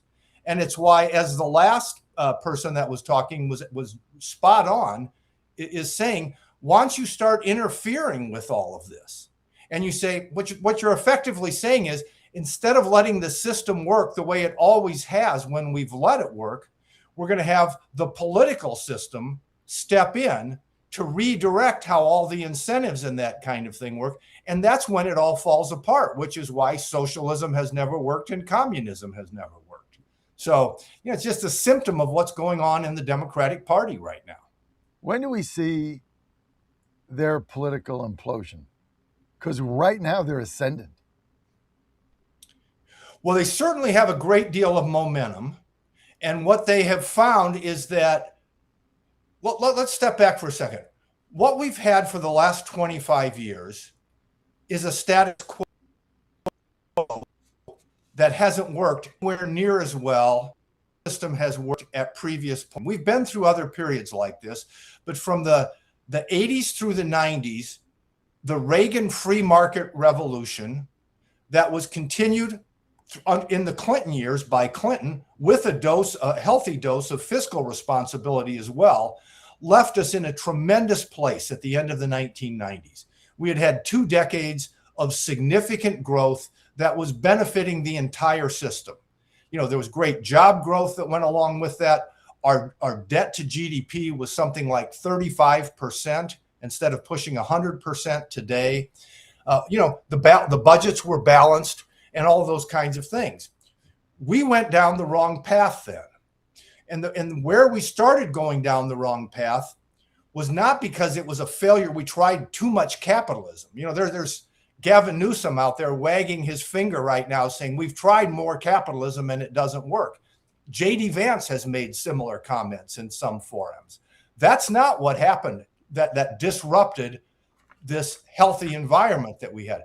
What disrupted it was the failure of communism in China, which left over 1 billion people in such dire economic circumstances that they were willing to work for $1 or $2 a day, and that could provide them a better life than what communism had given them. And once the Soviet Union fell, what happened is the Western world tried to absorb communism's failure into the Western world and help bring those people up out of poverty, which it did, okay? The big mistake that we made was one in not helping protect American workers from the consequences of trying to bring these failed communist workers into the system. And then the second one was that we failed to anticipate that instead of this leading to a China who would work with us under Western standards, which are mutually beneficial standards, all we did was fund the return of the Communist Party to become our greatest global adversary. That is the core problem and why the economy went from a highly successful economy in the 80s and 90s to one that continually disappointed working class Americans in the 2000s, the 10s, and the 2020s. And so that's where the issue is. And because they've misdiagnosed the problem, what they have is a solution that is going to make the problem even worse, which is we're going to create more government interventions. We're going to become more like the communist system that failed and less like the free market system that was working before we tried to deal with that failure. And that's the underlying issue here. The insanity of their movement is something to behold. But the problem is, Todd, is that it's real and they're winning elections. They're winning primaries. And, a lot of these people are going to win because they're in super blue areas. Let's get to K20 here. Here's the Democratic Communist Malat, I guess her name is Malat, right? Malat Kiros says that what we need in Congress is more foreigners that are non-American. I mean, you cannot make this stuff up. The movement is to elect foreigners, Muslims that weren't born here to Congress because they hate America. And that's the answer. I mean, where are they going with this? K20, Dan, let's take a look. I think it's particularly important, not just for our community in Tigray, but communities of the global South, period, right? There's a certain reckoning that we are going to have with the global world order as it exists today and the way that it fundamentally will have to shift going forward, right? The responsibility that we have as Americans, the recognition that is going to be required of us, of the exploitative and extractive nature that we play on the global scale and the global stage is only going to be challenged if we are getting represented by people who understand that on a fundamental level, right? And that means getting more immigrants into office. That means getting more people who have heritage in the global South into office, because that's where those decisions are made specifically. You can't make this stuff up, Todd. I mean, here's a 29-year-old child, okay? 2 of my kids are older than her. Hasn't done jack crap in her life, is now going to lecture me, 68 years old, about we need more immigrants in Congress that came from third world countries so that we can transition to a third world country. That's basically what she's saying. I mean, this is unbelievable that you're electing these people to the United States Congress. And her mantra is, we have to stop. There's going to be a reckoning of the New World Order, and we've been exploitative and extractive. The hell's that mean? This is the greatest country in the face of the earth that has uplifted more people out of poverty and into freedom and into economic success than any association country in the history of the globe. And she wants to go back to the third world and elect more immigrants and tear the whole thing down. And she's going to Congress. Like, where the hell are what are people thinking here, Todd? Yeah, look, this is, you're exactly right about why are these people coming to America in the first place? Because of all the success that America has had as a result of the Western standards that this country was built on, and of free market capitalism and the economic success that that's created for people from all walks of life and all parts of the world. And so why are they attacking it? The reason that they're attacking it and why being successful in it, I think, is what we're really asking him. If these were just people walking around on the street spouting this stuff with nobody listening to them, it would hardly matter. But they're winning a lot. As you said, they're going to. Why is that happening? I've been watching this for the last 30 plus years. And what's happening is we have a far left who has hated capitalism from the beginning, not for rational reasons, but because they simply don't like the system. We could go into the reasons, but we would probably have time for that right now. And what they've wanted to do is overthrow it and move us towards a socialist type system. And they've never admitted the failure of the ideas that they have everywhere they've been tried, including during the periods in America when they've been tried. But what they've done is they've created a narrative which justifies the overthrow of the economic system that they despise. And that narrative is to move it away from what you were talking about, which is a system that's created more upward mobility and more opportunity for more people than any other system in the history of the world.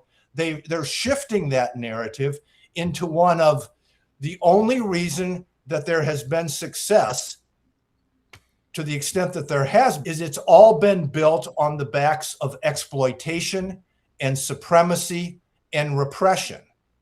And what we need to do is to correct these negative elements within the system in order to create a better, more moral, more ethical system. And then they're also, the bizarre thing about it is they're also extrapolating the failures of the countries they come from, not based on the failed policies that are being implemented in those countries, but they're trying to claim that that's the residue of this colonialistic, supremacy-based exploitation model that the US and other Western countries built their success on. And the reason it's being successful is because this is what's been taught in the universities for the last 30 to 40 years, as they've tried to create a narrative which justifies bringing down the system. I don't think that's ever been more clearly said, Todd, than you just articulated. I mean, you are absolutely spot on. In fact, I think I'm going to take this and do a column on it. You're so right, Todd. Spot on. And it's amazing. My first question would be to this young lady who's 29 that doesn't know jack crap from anything. Why'd your family come here? If it was so great in the South Global whatever that you're talking about, why did you guys stay there? Why are you here? Why did you move here? For what purpose? Why don't you go back there if it was so great? Right? So what you want to do is you basically, as you said, they want to tear down and destroy the entire U.S. economic system that they view as exploitive, extractive, and white supremacy and whatever else nonsense they spew out. And they want to tear the whole thing down so we can be like a third world country like they were. That's where they came from. That's what they want. Tear the thing down so that everybody has nothing except the elite few, which is how all communism and socialism ends up. You have a handful of people at the top, and then you got everybody else starving. That's basically the entire system. It is just incredible, Todd, that we're even discussing this. Yeah, I mean, what in a way, what they're trying to do is, they're talking about equality. What they're trying to do is impose the equality of failure on the American system. And I think there's another thing that's important for us to point out. This is not an anti-immigrant segment. What we need more of are people like Vivek Ramaswamy and other immigrants who have come. They have come to the country for the same reasons that the young lady that you just were showing the tape of came, because this is an opportunity to have a more successful life than you can have anywhere else in the world, no matter who you are or where you came from. They have benefited in that success. And now what they want to do is help communicate that success is available to a very broad spectrum of people. This is not something that is reserved for, older white Americans. This is something that's open. And it's why we have immigrants from the beginning. No country in the history of the world has accepted, absorbed, and helped lift up more immigrants from more cultures than this one has. Todd, can you hang with us, or do you have to go? I've got a few minutes if you want me to stay around. All right, we got to get through a break, but I'm not going to see you for 2 weeks, so you might as well hang for a couple of minutes. Yeah, I'd be glad to. It's a great discussion. I never thought we'd be here, but it's why we're going to win. It's why I don't care what the polls say, if they're all fake. I don't care what they're saying about we don't have any enthusiasm. I get Anthony calling me in from Florida. He's not going to vote because he's mad about, the Epstein files or something. Somebody didn't get arrested. I get it, dude. At the end of the day, they're not going to win. They're not going to win with these candidates. I'm more optimistic today than ever. This thing there's a coming implosion with them, and it's coming fast. So we'll see what happens. John Fredericks Media Network, Jim Fapp coming up. Got Todd Sheets, got all the gangs coming. Todd's going to be out for 2 weeks. We'll see him, I don't know, Labor Day or something. We'll be right back. Trouble recalling information, you're likely to fall behind in the demanding, fast-paced 21st century. In other words, brain performance is more critical now than ever. Boost your brain power with Healthy Cell's Focus Plus Recall. Science-backed nootropics to help you sharpen focus, concentrate longer, enhance recall, improve mental speed, learn rapidly, and be more alert. It's a pill-free brain supplement made with maximum absorption ingestible gel technology, designed to feed your brain at the cellular level. Take it for a test drive. Go to healthycell.com and use code GODZILLA for 20% off your first order of Focus Plus Recall. That's healthycell.com, code GODZILLA for 20% off. Hey folks, Al Green here for SatPhone. When you're on the go, you want to know you're connected. If it's a family vacation or an off-the-grid escape to a remote destination, having reliable communication helps you feel safe and secure. You can't afford to find yourself in a dead zone. That's why you need SatPhone. SatPhones are reliable, durable, and give you global coverage. If you can get outside, you can get in touch. It's that simple. Make calls from your SatPhone to any regular cell phone in the United States. The phones are $1,500 value, but you can get yours free. Just sign up for a 15-month plan, $94.95 a month. Get 150 minutes monthly that roll to the next month. Go 3 months without using them, that's fine. Yes, 3 months, 450 minutes, all yours. Visit SAT123.com or call 855-980-5830. SAT123.com, 855-980-5830. Get surety and security with your SatPhone. Call now. Everybody's talking about weight loss injections because the results are so dramatic. They work by lowering blood sugar and reducing appetite. So, what if you're looking to lose weight but not interested in painful weekly injections, especially when you hear about some of those intense side effects? That's why doctors created a weight loss supplement called Lean, and the results are remarkable. The ingredients studied in Lean have been shown to lower your blood sugar, burn fat by converting it into energy, and curb your appetite and cravings, so you're not as hungry. But listen, lean is not for the casual dieter with only a few pounds to lose. The doctors at Brickhouse Nutrition created lean for frustrated dieters with 10 or more pounds to lose. Get started with 20% off and free rush shipping so you can add lean to your healthy diet and exercise plan. Go to takelean.com and enter the code Godzilla for your discount. That's discount code Godzilla at takelean.com. MyPillow's second annual mega sale is finally here. Get our patented premium MyPillows that adjust your exact individual needs to give you the best sleep of your life. When I got my pillow, I'm asleep almost immediately. I stay asleep at night and I wake up more well rested in the morning. I guarantee they're going to be the most comfortable pillows you'll ever own. King size only $24.98, queen size only $19.98. Giza Dream bed sheets, the best sheets in history, as low as $29.98. Lux Pierce 6-piece towel sets, towels that actually dry you. What a concept. Now only $39.98. And our made in the USA mattresses and mattress toppers as low as $99.98. So go to mypillow.com or call the number on your screen. Use your promo code to take advantage of our second annual mega sale. Plus free shipping options available when you order today. So don't delay, order now. What are we, 10-0?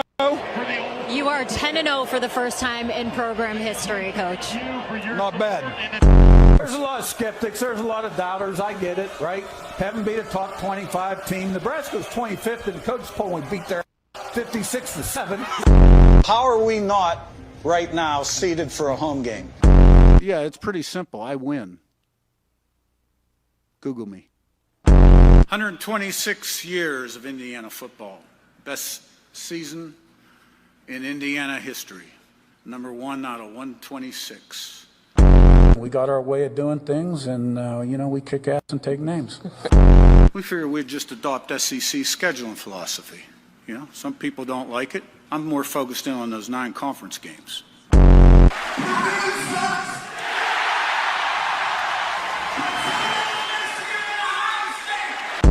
We had to wake some people up and create some excitement, and after all, this is the entertainment business, too.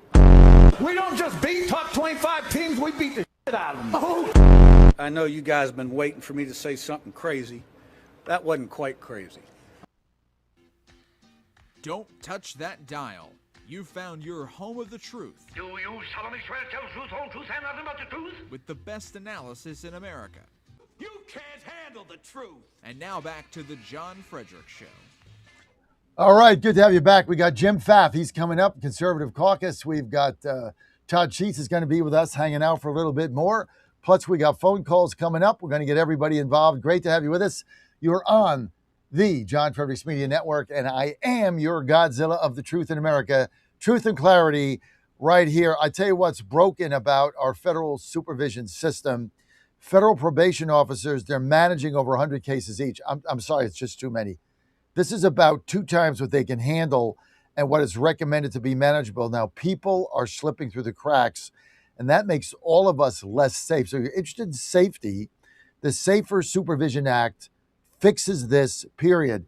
It lets officers focus on real public safety threats instead of drowning in needless paperwork. And it's endorsed by the frontline officers who say it will help them do their jobs better.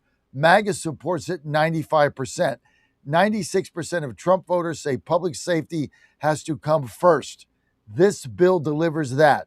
Now, all we want is probation officers to be able to simply say, hey, I've got this guy on probation or gal, they're doing fine, they got a job, they're doing everything right. Don't need it. They need to get off it.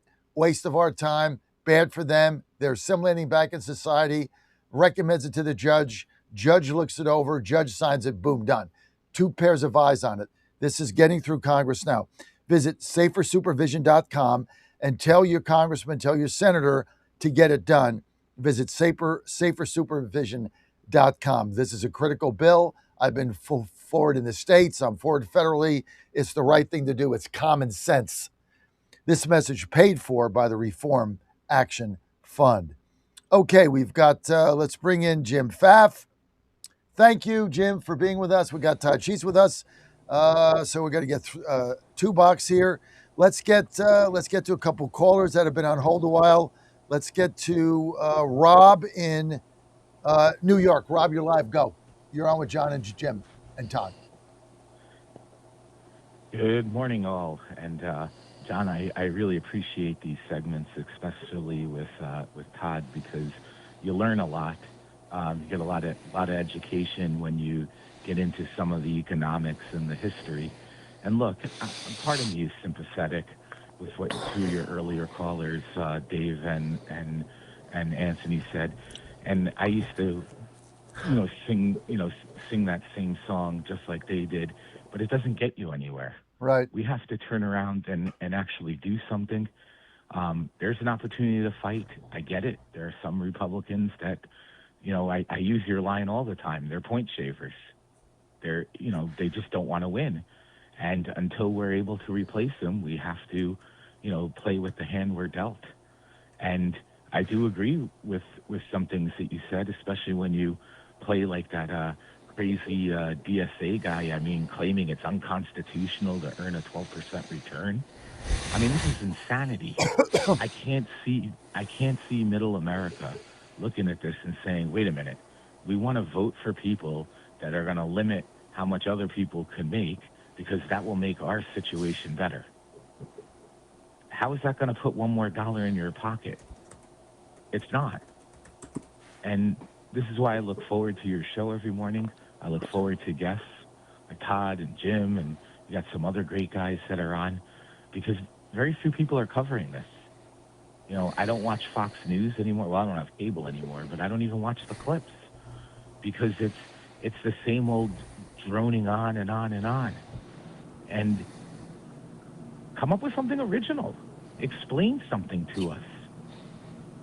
I mean, Todd, if Todd had more time, he could get into more of the history, which is fascinating. I would love to get more into the history of why the left has runs to communism so much. I know in the interest of time you can't do that, but it's helpful for me to explain that to people. But at least I know he's given me enough this morning. It's like, hey, we don't want this here. We want when you got people that represent them wanting to cap your investment returns to 12%.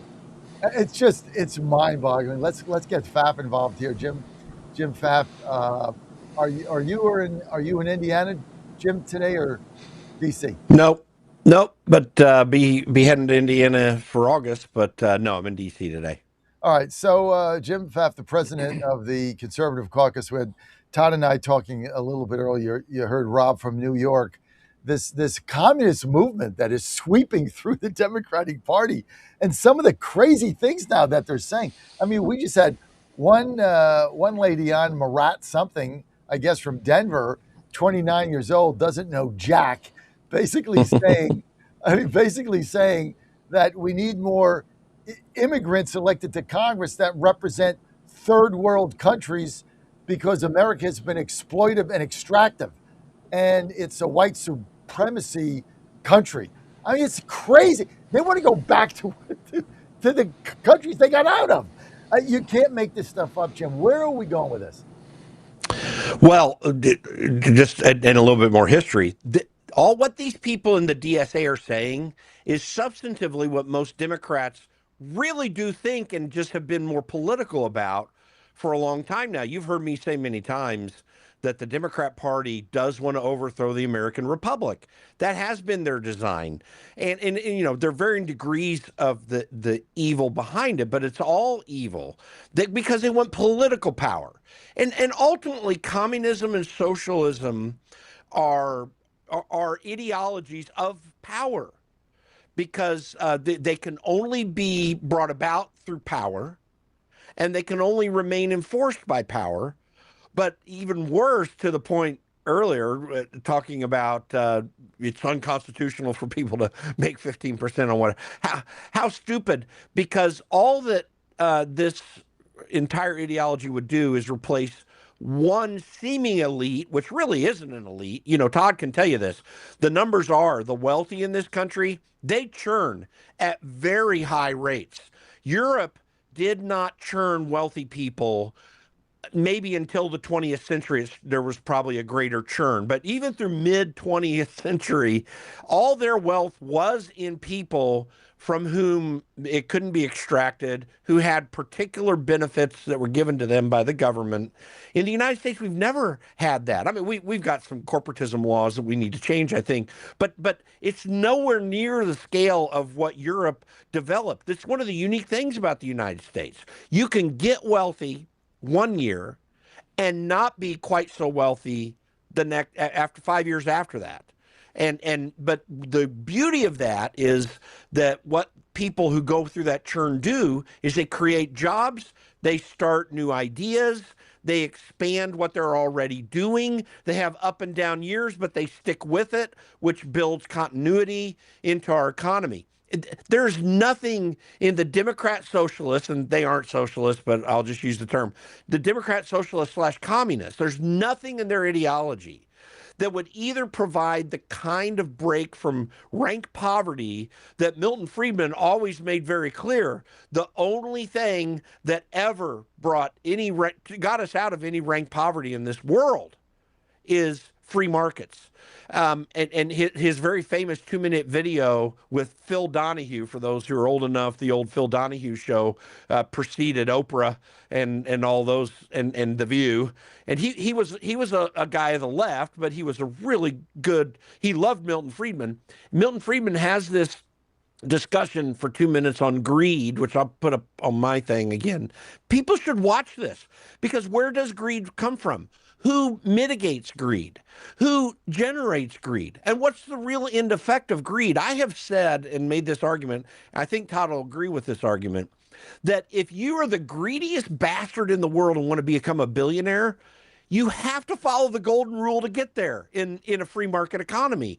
You cannot harm your employees in a significant way, and you've got to please your customers.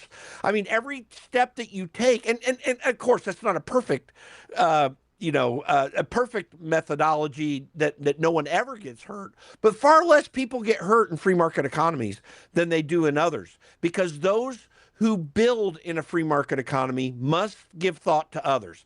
Communism is a selfish, self-centered, and a self-centered philosophy of arrogance and of hatred of others. Well, and that's why it doesn't work. As a small business owner, I can speak to that. And my wife and I, as who you met, who's a CEO, basically, you're right. I mean, in order for us to succeed, there's two people that have to be productive and happy. Number one is our employees and our associates, because without them, we collapse. And then our customers have to be happy. And in my business, we have to appeal to our audience, and we have to give them something they want, and give them something that will motivate them to tune me in every day and stick with us. If you don't do those three things, you're not going to be successful. So you got to please a lot of different people. Todd, you want to weigh in here? I think Jim's onto something. No, I think Jim is right on point throughout the whole discussion. Both of you guys are. And I'd bring out a point that Jim brought up. We hear all this stuff coming from the left about the greed of capitalism and how it's exploitative and takes advantage and represses other people, which is all a lie, and economic history shows that it's a lie. What we don't hear enough about is the political greed of people who are willing to push systems that they should, at this point in time, know are going to fail in order to buttress their own political career, because they know that there's a susceptible audience out there for it. That is the worst and most dangerous type of greed in the system, is somebody who's willing to promote socialist and communist systems that throughout history, including now in the world around us where they still exist, have destroyed more working class lives than any other systems. And why would they do it in spite of all the evidence that's out there? They do it because of their own political greed. It's their path to rising up within the system in a political way. And why is it successful? It's successful because of the failure of our educational system to open the eyes of these students to what's really worked and what has really failed if your true objective is to help working class people have a better life than what they've had before. So political greed is the thing we need to be talking about and combating all of this fake narrative about capitalism. It is political greed. It's not a greed of trying to be successful. I mean, to be successful, you have to build a company and employ people and pay them well and create opportunity for them, or they're not going to stay with you and you have nothing to build. This is what is so stupid about what these imbeciles are saying. It's absolutely maddening. Let's see. No, Don. Don's gone. Okay, Don. Sorry. Let's get to Don. If you call back, we'll get you right in. Let's get to John in Virginia. John, go ahead. Yeah. Good morning, John. I appreciate you taking the call. I've been sitting here thinking, about the elections and stuff, and I know you comment on them, and callers call and comment on all the time. I get frustrated when I hear the whining that goes on from our side, that when things aren't going right, they want to throw their toys out of the pram, and they want to just sit on their hands instead of fighting to try to make things better. Keep fighting it. One thing I have to hand it to the Democrats on is if they meet a setback, if they don't succeed in something in an election, they don't quit. They keep redoubling their efforts, and they try to come on stronger, and in more places, trying to get a victory to try to build on. And that's what we need to do. We need to keep remembering, when we look out here and we see on the horizon the quality of the candidates that the communists are putting up for vote, when you look at our guys, we may not be as happy with our guys, but they're a darn sight better than what we got coming from the communist side. I mean, I can keep working to try to change things for the Republican side and for the conservative side, but I'll have absolutely no say when it comes to trying to change the communists, because they get so entrenched. And people need to look at what is sitting. If you stay home, if you don't vote, then all you're doing is giving them more power and giving them an extra vote to try to come in and take over and make things a whole lot worse than they are. It's stupid, John. I mean, I got to tell you, we had, Steve Bannon was on yesterday. We'll go to politics here. Faf, get you to comment here, and he was basically saying there's a huge 10-point intensity gap between Republicans and Democrats. Democrats are very motivated to vote. They're very intense. Republicans are spirited. MAGA's upset. We have a war. We said no wars. We said there'd be deportations. There's not enough. We said there'd be Epstein files released. They didn't release them, etc. MAGA's dispirited. They're going to stay home. They're not motivated. This now is becoming like our reality. I get people calling in like Anthony in Florida and others saying they're staying home. They're pissed. Trump didn't do what he said he was going to do. Now we're in another war, so I'm out. I'm just, I'm not going to get involved again. And we got the communists at the gate. I mean, what more motivation do you need but then to stop these people, Jim? And how do we change this? Well, we have to be having the discussions that we're having right here, first of all. So we need to be doing it as often as possible in every venue possible, just so people can hear a different perspective. But that's not going to change everything, but it is an important thing for us to keep doing.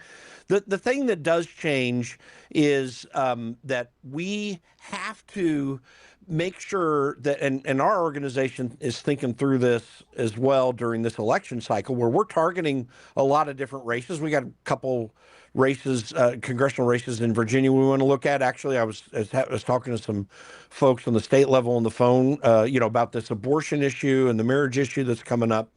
And we need to find opportunities like that can motivate people apart from the demotivating factors that happen in our leadership in Washington, D.C. I mean, ultimately what dispirits a voter is people who put themselves out as leaders and take no leadership at all. John Thune has become the supreme example of that. And even though I still have deep criticisms of Mike Johnson, he's been far superior to Paul Ryan or John Boehner. So there is a little bit there.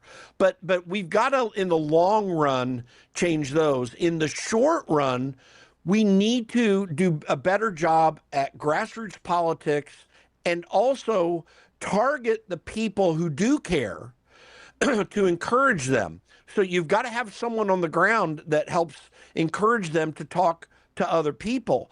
And I think that we can do that on this communism issue if we start putting that work in now. For example, just back to a discussion I was having about Virginia yesterday. I mean, apparently the Catholic Conference is all in on trying to stop this abortion measure and this and deal with this marriage issue. They've never done that in Virginia. When I ran the marriage amendment in Colorado in 2006, we had a fantastic Catholic conference led by one of the great Catholic leaders in American history, Charles Chaput, and his fellow bishops there.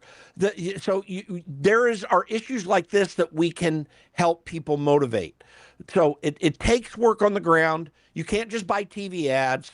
And we got to take that step because we also need to move away from the consultant class because, everything, the NRCC and all these organizations, they say, hey, you better line up your media guy really quick. And I got a couple people to suggest. And those are the people that they try to help make money all the time. And my advice is forget the media guy for now. Spend $250,000 and build out your stinking grassroots campaign. So we gotta work on that level. On a larger level, we do need to be very honest with Donald Trump and with Republicans in Washington that it's time to shift the effort. If they are not going to deal with the Save America Act, and if Donald Trump can't do something about the Iran war quickly, those two things are going to drag us down. And there's a lot of effort we won't be able to overcome with, except in the situation like I talked about, which is very unique to Virginia, and where we can find those opportunities elsewhere. So that's the honest truth of it. But it does take us and on the ground. That's the ultimate thing that gets stuff done. So this Iran war, let's end here with Todd. So Todd, look, President Trump went in there because he got intel said that they were very close to being able to deploy a nuclear warhead, which would have changed the whole dynamics of the world. The blackmail that would have gone on is unconscionable. Obviously, Trump heard that. I was told this, and he decided to act. Nobody else acted it. He was in a box. If he didn't act and they had a bomb, he got blamed. So he had to do something. So now what do we do now? Because the war is going to continue. There's no memorandum of understanding. There's no negotiating with these people. If you're advising President Trump, Todd Sheets, right now on the Iran war with the midterms coming up, what would it be, Todd Sheets? Yeah, I think, well, my advice would be, just to be very direct about this, is finish the job with the least amount of casualties and cost that we can incur in doing it, which is where I think he's headed right now. I think what this has done, we've always been worried about the nuclear weapon. They've used the Strait as a bargaining chip before, but they never played the hand. This has showed that they're willing to play the hand. It's not because of the war. The war has only exposed the reality. Imagine what would happen if China was preparing or actually invading Taiwan. And in order to help assist China, Iran took the step then of closing the Strait. This shows how important it is for us to deal with these issues. This is the greatest source of terror and the biggest threat in a region of the world that is one of the most geopolitically important regions of the world. This isn't Vietnam back in the 1960s, where win or lose, we're still going to come out okay because they're not important enough to the geopolitical picture. This is a critically important who has the potential to close that strait and shut down the global economy on a whim, and we need to deal with it. Nobody wants to do it. Trump's the only one that had the guts to deal. Thank you. Want to thank Jim Pfaff for being with us, President of the Conservative Caucus. Jim, people want to follow you. Where do they go? Go to theconservativecaucus.com. Theconservativecaucus.com. Todd Sheets is easy. Substack free. Just Google him. Kind of like Signetti in Indiana. Just Google me. I win. Just Google Todd Sheets. SHEETS. Not like Sheets where you go get gas. Besides, I'm a Wawa guy. I don't. I'll drive another 5 miles to go to Wawa before I go to Sheetz. I have nothing against Sheetz. I just think Wawa's better. I don't even think it's close. But that's just me. A lot of Sheetz fans out there. You're keeping Sheetz from earning too high a return on their investment, Only right, John? 12%. That's the max. It's kind of hard to talk We're Wawa. going to turn the country into a regulated utility. Kind of hard to talk Wawa with that West Virginia Cup you got going, where it's Sheetz land up there. There is no Wawa in West Virginia, so you better get it. You better get it before you cross the border. That's right. Damn, that's good coffee. All right, guys, thanks for being with us. We're going to be right back with your Thanks, calls. John. 888-480-JOHN. Stay with us. Early Tuesday, the aim to further degrade Iranian military capabilities used to attack commercial ships in the Strait of Hormuz. And Tehran again struck back, attacking a tanker in the strait, forcing its crew to abandon ship. The punitive nature of these strikes. Jason Campbell at the Middle East Institute. If they were going to pull the regime to the negotiating table under better terms, I think that would have happened by now. Pakistan continues to press its diplomatic efforts. I'm Ben Thomas. Bertha is big, getting bigger all the time. The tropical storm is bulking up out in the Gulf of America. The National Hurricane Center's Philippe Papin is urging people along the Gulf Coast, keep an eye on the storm, and whatever you do, don't go into the water. We do have tropical storm watches and warnings in effect for portions of the Florida Panhandle, coastal Alabama, Mississippi, and then also the Louisiana coastline. And in fact, the city of New Orleans, the metro area, is currently under a tropical storm watch. Bertha is expected to sweep ashore, moving inland along coastal Louisiana tomorrow evening into Thursday morning. 5 people died in a river near Columbus, Ohio over the weekend. 4 of them went into the water to help a swimmer in distress, and they too wound up in trouble. Ultimately, all lost their lives. President Trump says the steep tariffs that he has planned for many Canadian imports are in retaliation for Canada discriminating against a range of American imports. Watching Wall Street this morning, stock futures pointing to a higher open. Dow futures up 139 points, while the NASDAQ futures are ahead 390 points. More on these stories at townhall.com.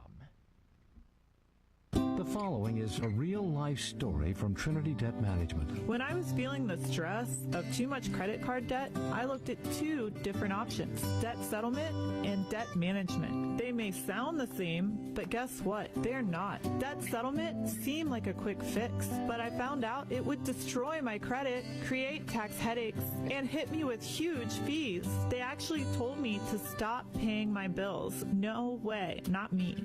Then I turned to a debt management plan developed by the team at Trinity. They worked with my creditors, lowered my payments, reduced my interest, saved me thousands, and paid off my debt. And Trinity is a Christian company, which is important to me. If credit card debt has you down, call Trinity at 1-800-990-6976. My name is Heather. Please forget debt settlement and remember Trinity Debt Management. 1-800-990-6976.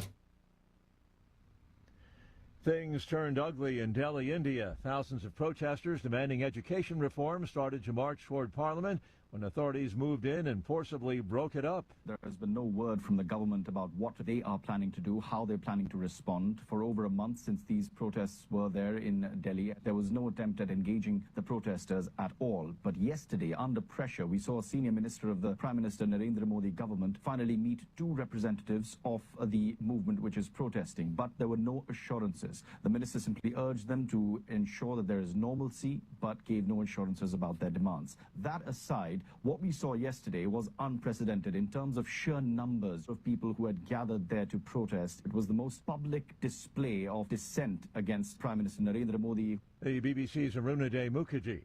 Lebanon's president to meet later today with President Trump, the meeting to take place at the White House. News and analysis at townhall.com. Student loan defaults hit a record high. The government says around 9.5 million people, that's 1 in 5 federal student loan borrowers, are in default. Those numbers have spiked since payments started coming due again following a lengthy pause intended to provide relief during the COVID-19 pandemic. Credit scores can suffer when borrowers are just a few months behind. Entering default brings the possibility of more serious consequences. That can include the garnishing of wages or Social Security payments. For now, the administration has held off on any such involuntary collections. Bob Agnew reporting. Paramount and Warner Brothers Discovery being ordered by a federal judge to pause their $81 billion merger for at least a couple of weeks. It would allow states that are challenging the deal more time to see their case through in court. They argue the combination would harm competition in Hollywood and would ultimately lead to fewer choices for American consumers. More on these stories, townhall.com. And they're off. This summer, the Thunder returns to Colonial Downs Racetrack. Live thoroughbred racing June 25th through September 7th. Feel the excitement. Hear the roar of the crowd. Experience Virginia's premier horse racing destination every Thursday through Sunday all summer long. Bring the whole family for Family Fun Sundays, packed with activities for all ages. Parking, free. General admission, free. Memories, priceless. Make Colonial Downs Racetrack your new summer fun time tradition. Get tickets and race day info now at colonialdowns.com. Van Hillary has fought for America before, and he's ready to do it again. As an Air Force navigator in Desert Storm, Van's mission was simple: chart the course, stay on mission. When he came home to Tennessee, he won an election nobody thought a Republican could win. Then he did it again and again. For almost a decade, America First conservative Van Hillary has fought the radical left, stood with President Trump, and never folded, securing our border, cutting taxes, and bringing jobs to Tennessee. Radical Democrats are trying to hijack our country. President Trump needs a conservative fighter who knows how to win. I'll keep fighting to help President Trump finish what he started, keeping our border secure, growing our economy, and destroying the woke agenda. I'm Van Hillary, and I approve this message because I'm standing with President Trump to get America back on mission. America First conservative Van Hillary. He's never folded, and he never will. Paid for by Van for Tennessee. Washington is wasting $500 million every year on a federal supervision system that doesn't work. Probation officers are overwhelmed. Resources are going to people who pose zero threat, while actual dangerous individuals slip through the cracks. The Safer Supervision Act stops the waste and refocuses every dollar on protecting families from harm. President Trump's own pollster found about 80% of Trump voters want this fixed. It's time for Congress to get this done. Stop the waste. Protect our communities. Visit safersupervision.com. Paid for by the Reform Action Fund. Trouble concentrating or recalling information is frustrating, embarrassing, and kills productivity. Nutrition company Healthy Cell created Focus and Recall to boost your brain power. Unlike other supplements that don't work, Focus and Recall is not a pill. It's a gel you swallow with ultra absorption of science-backed ingredients to help you immediately sharpen focus, concentrate longer, and strengthen recall. Go to healthycell.com and use code GODZILLA for 20% off your first order. Risk-free. Love it or your money back. Guaranteed. Healthycell.com. Code Godzilla. Bad decisions limit future options. Make enough bad decisions and you will destroy your life.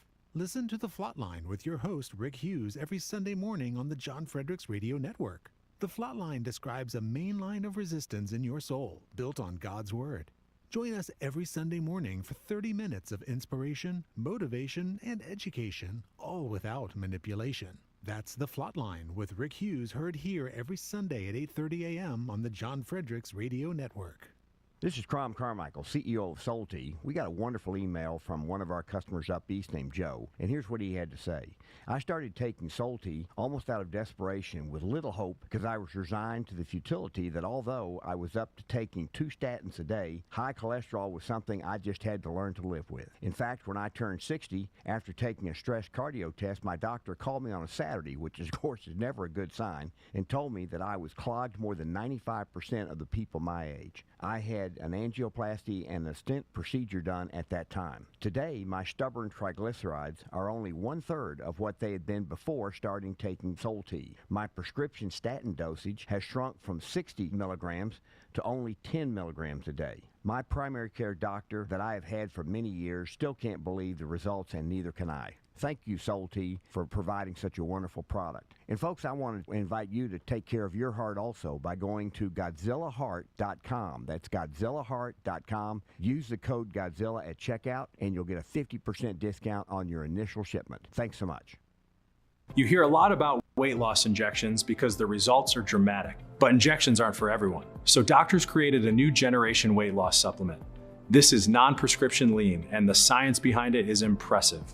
The studied ingredients in lean are intended to address weight loss in 3 powerful ways: help maintain healthy blood sugar, help control appetite, and help convert fat into energy so you burn it faster. Get 20% off with discount code Godzilla at takelean.com. Code Godzilla at takelean.com. Live from the studios of the John Fredericks Media Network, it's The John Fredericks Show. Grab yourself a cup of 1775 coffee, sit back, and get ready for the best 4 hours of talk in the universe. To be part of the show, just call our toll-free number, 888-480-5646. And now, here's the Godzilla of Truth, the Oracle of the Deplorables, the man you want on that wall, the man you need on that wall, John Fredericks. Well, it's great to have you with us. I'm John Fredericks, and I am your Godzilla of the Truth in America, your Oracle of the Deplorables, trucking the truth right here every day. Great to have you with us. This segment brought to you by my great friends, Glenn Story, Scott Coburn, Patriot Mobile, rocking and rolling. I don't have one phone. I don't have 2 phones. I have 3 phones. Why do I have 3 phones? Because this is how I run my company, with phones. I have nothing else. No way. I travel all the time. I can't have my laptop out. All right. I've got 23 radio stations. We're buying another one. Hopefully that's going to go in today or tomorrow. I'll give you more info on that. We got a lot going on. I got to be in touch. I've got to be in touch with people. Otherwise, I can't run the company and do what I do. So what do I do? I go to Patriot Mobile. Why? I save money. The service is great. I get a BOGO 2 for 1. And with promo code Godzilla, now you're going to get a free month service. Free month. You don't have to pay anything. Promo code Godzilla. You're going to get free activation fee. That saves you $35. You're going to get a BOGO, 2 carriers for the price of 1. You pick the 2 you want. It'll flip between them. Whatever got a higher bar. And now in a special, Glenn Story is giving you a free month when you sign up with promo code Godzilla. All you got to do is go to patriotmobile.com, patriotmobile.com, promo code Godzilla, or give them a call, 972-PATRIOT, 972-PATRIOT, free activation, $35, a BOGO. Pick 2 carriers. 2. You pay for 1, you get 2. It automatically will flip to whatever carrier is going to give you better coverage. 5 bars rather than 2 bars. 4 bars rather than 1 bar. This is the beauty of this. And you're going to get your first month free. So you're going to save money, get a month free, save activation, get a BOGO, get great service. They answer the phone. This is the greatest thing in the cell phone history is Patriot Mobile. And a portion of whatever they make goes to support conservative Christian causes. These are great people with a great company, with a great vision. So I got all my phones on Patriot Mobile, baby. I save money. I get great service. Let's go to patriotmobile.com, patriotmobile.com, promo code Godzilla. Get all the freebies, free month, free activation, BOGO. Can't beat it. No one has this but Patriot Mobile. Check them out today, and you can thank me later. patriotmobile.com, promo code Godzilla, or call them 972-PATRIOT. That's 972-PATRIOT. Okay, phone lines are going to be open for Dan. Dan's going to take some calls. Well, I got to step out for just a minute. So this is your chance to talk to Dan for a couple of minutes, as I'll be I have to step out in the tent to something. But I want to get first to we're going to run a bunch of clips here. Let's get first to 16 John Yu saying that Mandami should be investigated by the Trump administration and the Department of Justice over his threats to arrest Benjamin Netanyahu. Roll it. Well, I think the mayor needs to read the Constitution and the laws of the United States first before he starts throwing out baseless accusations of genocide and violating international law. Put aside for that, I think personally that Israel has every right to defend itself and has been doing so consistent with the laws of war. But this is a question of the sovereignty of the United States, which the mayor apparently does not believe in. First, the United States and Israel are not signatories to the ICC, so they're not bound by it. Second, under our Constitution, as interpreted by the Supreme Court repeatedly, states and cities cannot interfere with the federal government's Washington, D.C.'s control over foreign policy. And on this score, I have to bring in my own personal experience. After the 9/11 attacks, the Bush administration, and I was an official of the Justice Department, we participated with Congress to pass a law that prohibits any official in the United States from cooperating with the ICC. So what Mayor Mondami is calling on is for the officials of New York City, including himself, to violate federal law. So in the end, it's not Netanyahu should be arrested and investigated. I'm not trying to exaggerate here. The mayor is violating the American Servicemen Protections Act passed in 2002, and the Justice Department should be investigating him. And the president, under that law, is authorized to use all necessary means to prevent any American or ally from being handed over to that court. So if Mayor Mondami wants to spend a lot of time dealing with FBI agents and the Justice Department investigators, well, he just started that. He just launched that whole process for himself and the residents of New York City. But he's a savvy guy, right? You don't get elected mayor of the biggest city in the world if you're a dummy. So what is this? It's just some kind of a political catcall for him? Yeah, I don't know if I can add more than what you've heard from other political analysts and guests who've said that Mayor Mondami is appealing to this large sort of socialist-friendly base of young people in New York City who are becoming increasingly, I'm afraid, anti-Semitic and anti-Israel. But the question is he acting consistent with the law of the United States? And he is not, and he should be investigated by the Justice Department, by the Trump administration because of that. All right, folks, this is Dan on the mic here, taking over for John while he's away. As you heard him say, where the phone lines are open, 888-480-5646 if you want to talk to us. I won't be able to screen these calls, so crank callers, this is your opportunity. Although be careful, because if you call in to crank me, I may have some fun with you. Obviously, today we're talking a lot about these crazy Democrat, socialist, communists, and as I said on the Dan Hopgood report, don't get too distracted by the splitting hairs over, oh, well, that's not communism, that's social. Oh, that's not socialism, that's communism. Oh, that's not communism, that's fascism. Look, as I said on the report this morning, I had no idea where the show was going to go today, so I didn't know that we were basically going to be talking about this topic all morning long. But the bottom line is, all of these philosophies are collectivist, statist, totalitarian, tribalist philosophies. They all believe that the gang, or at least the gang leader, as I said in the report this morning, they're supreme over the individual. Individual rights, that's an alien concept in these collectivist philosophies, and they all have that in common. So regardless of the minute differences between all of these different philosophies, folks, they all are aiming to suppress your rights and exalt the collective. We got a call on line one. Let's see who's on the line. All right, you're on the line with me, caller. Tell me who this is. This is Vic from Florida. Hey, Vic, how you doing, bud? Dan, I really enjoyed your segment this morning on the analogy between communism and fascism. History teacher, right on point, pal. Thanks so much, man. I really appreciate it. I hope you've been enjoying these Dan Hopgood reports in general. I've been working pretty hard on them, to be honest. I'm a history and an English. This is Vic from Florida.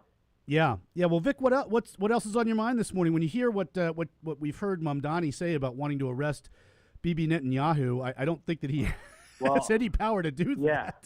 Well, look, getting back, I hear two voices, so I'm having a little trouble here. Oh, really? Oh, huh. That's interesting. I'm hearing two voices. See if you can straighten that out, because I can't talk.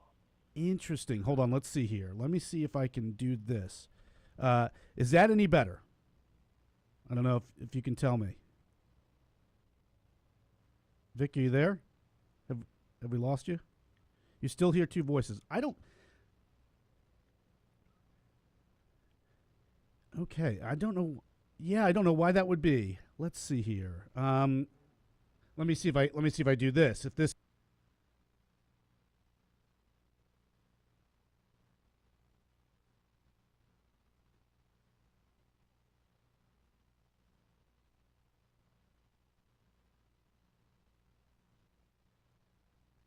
Off Sure. Okay, thanks, Vic. Yeah, I don't know why that would be the case, folks. Everything I think on the board is right. Doing nothing differently than other times when I've picked up for John if he's had to step away for a moment or whatever. But if you are just joining us this morning, this is Dan sitting in for John, at least temporarily. I think he had to run off for a moment. We've been playing a couple clips. Vic from Florida just tried to call in, but we had some technical difficulties. All right, he's calling back in. Let's see if this makes any difference. All right, Vic, any better? I hope. Maybe. I'm wondering. I think it. Can you hear me? Yeah, I can hear you just fine. Yeah, absolutely. I think it's better, but we'll have to keep it. Okay. All right. Yeah. What's I'm hearing. Okay. I'm still hearing okay. it? I'm still hearing Huh. two voices. I don't Yeah, know I can why. hear the radio, and yeah. I am wondering why that would be. I don't know any reason why that would be the case, to be honest. But Because it's not. I don't think it's coming from my end because I'm only using my cell. There's nothing. Okay. Interesting. I mean, we have the board set exactly as we always do for when I'm on the mic. So I don't know why that would be the case. But well, I'm sorry. I'm sorry that's the case. I guess if somebody else wants to call in, we can definitely figure out whether that's an issue for somebody beyond Vic. Fix it with somebody else, and I'll get off the phone now. All right. Okay, Dan. Hey, I'm sorry about that, Vic. I definitely wanted to hear what you had to say, and we'll check in with each other some other time soon, I'm sure. All right, folks. Well, that was Vic in Florida at least trying to call in. If somebody else wants to call in, we can figure out if this was definitely a problem on my end or not.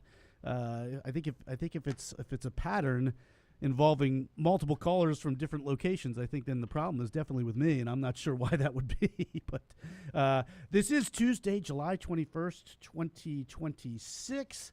I'm Dan sitting in for John while he is away. We've been talking about all of these Democrats, socialist, communists, what have you, who are making some noise on the left, and this really is the far left. There's no doubt. I think tomorrow in my Dan Hobgood reporting, I'm going to talk about what the actual far right is, and it's not what people think. If you think that the far right is Nazism, I have news for you. Your idea of the political spectrum is very, very, very narrow indeed. It is quite askew.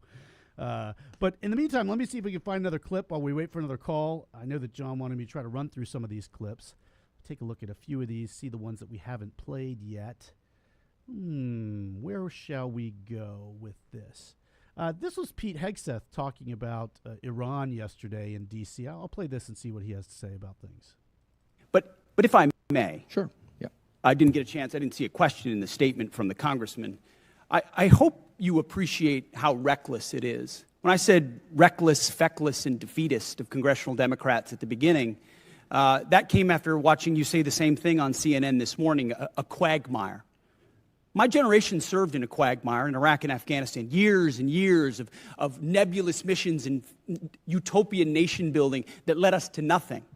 What we have right now, the way you stain the troops when you tell them 2 months in, Congressman, you should know better. Shame on you. Calling this a quagmire 2 months in. The effort, what they've undertaken, what they've succeeded, the success on the battlefield that could create strategic opportunities, the courage of a president to confront a nuclear Iran, and you call it a quagmire, handing propaganda to our enemies. Shame on you for that statement. And statements like that are reckless to our troops. Don't say I support the troops on one hand, and then a 2-month mission is a quagmire. That's a false equivalation. Who are you cheering for here?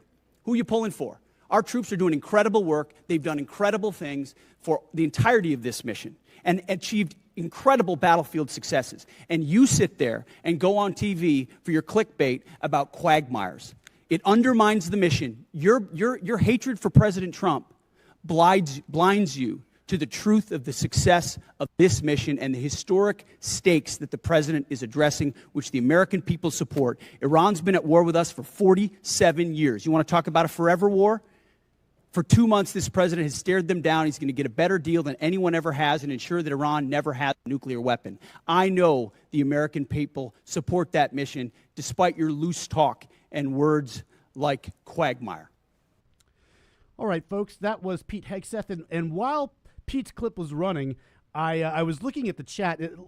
Some inside baseball here. One of our computers in the studio where I am in Richmond is down. The computer that usually has the Getter chat up, and so I'm having to to look a separate way to follow the chat this week. I think while Coleman is gone, Coleman usually fixes these things. I might see if his substitute, our dear Al Green, can take care of it for me. But I think the issue, Vic, if you're listening, and I believe that you are, I think that the issue was that maybe you had your radio turned up and you needed to turn that down before getting on the phone with me. I don't know. That the Getter chat seems to be blowing up about that is the cause for the problem. But in the meantime, we have on line one Steeler Bud from Canton, otherwise known as American 93 from the Getter chat. Hey, Bud, how are you doing? Good, sir. Here's our problem, and it's been building for quite a while. Okay. Before you came, I don't know if you were there when Debbie Dooley used to be on, but No, I think that predates me. Well, a couple of years back, she made the comment, we just have to vote for the person with the R by their name, right? And then John would be like, come on, we got to kumbaya, we got to get together, we just got to vote for Republicans. So this is what happened, okay? And I can use Georgia as a perfect example. If you look at all the big cities, they're controlled by Democrats. If you look at all the big Republican cities, they're controlled by rhinos.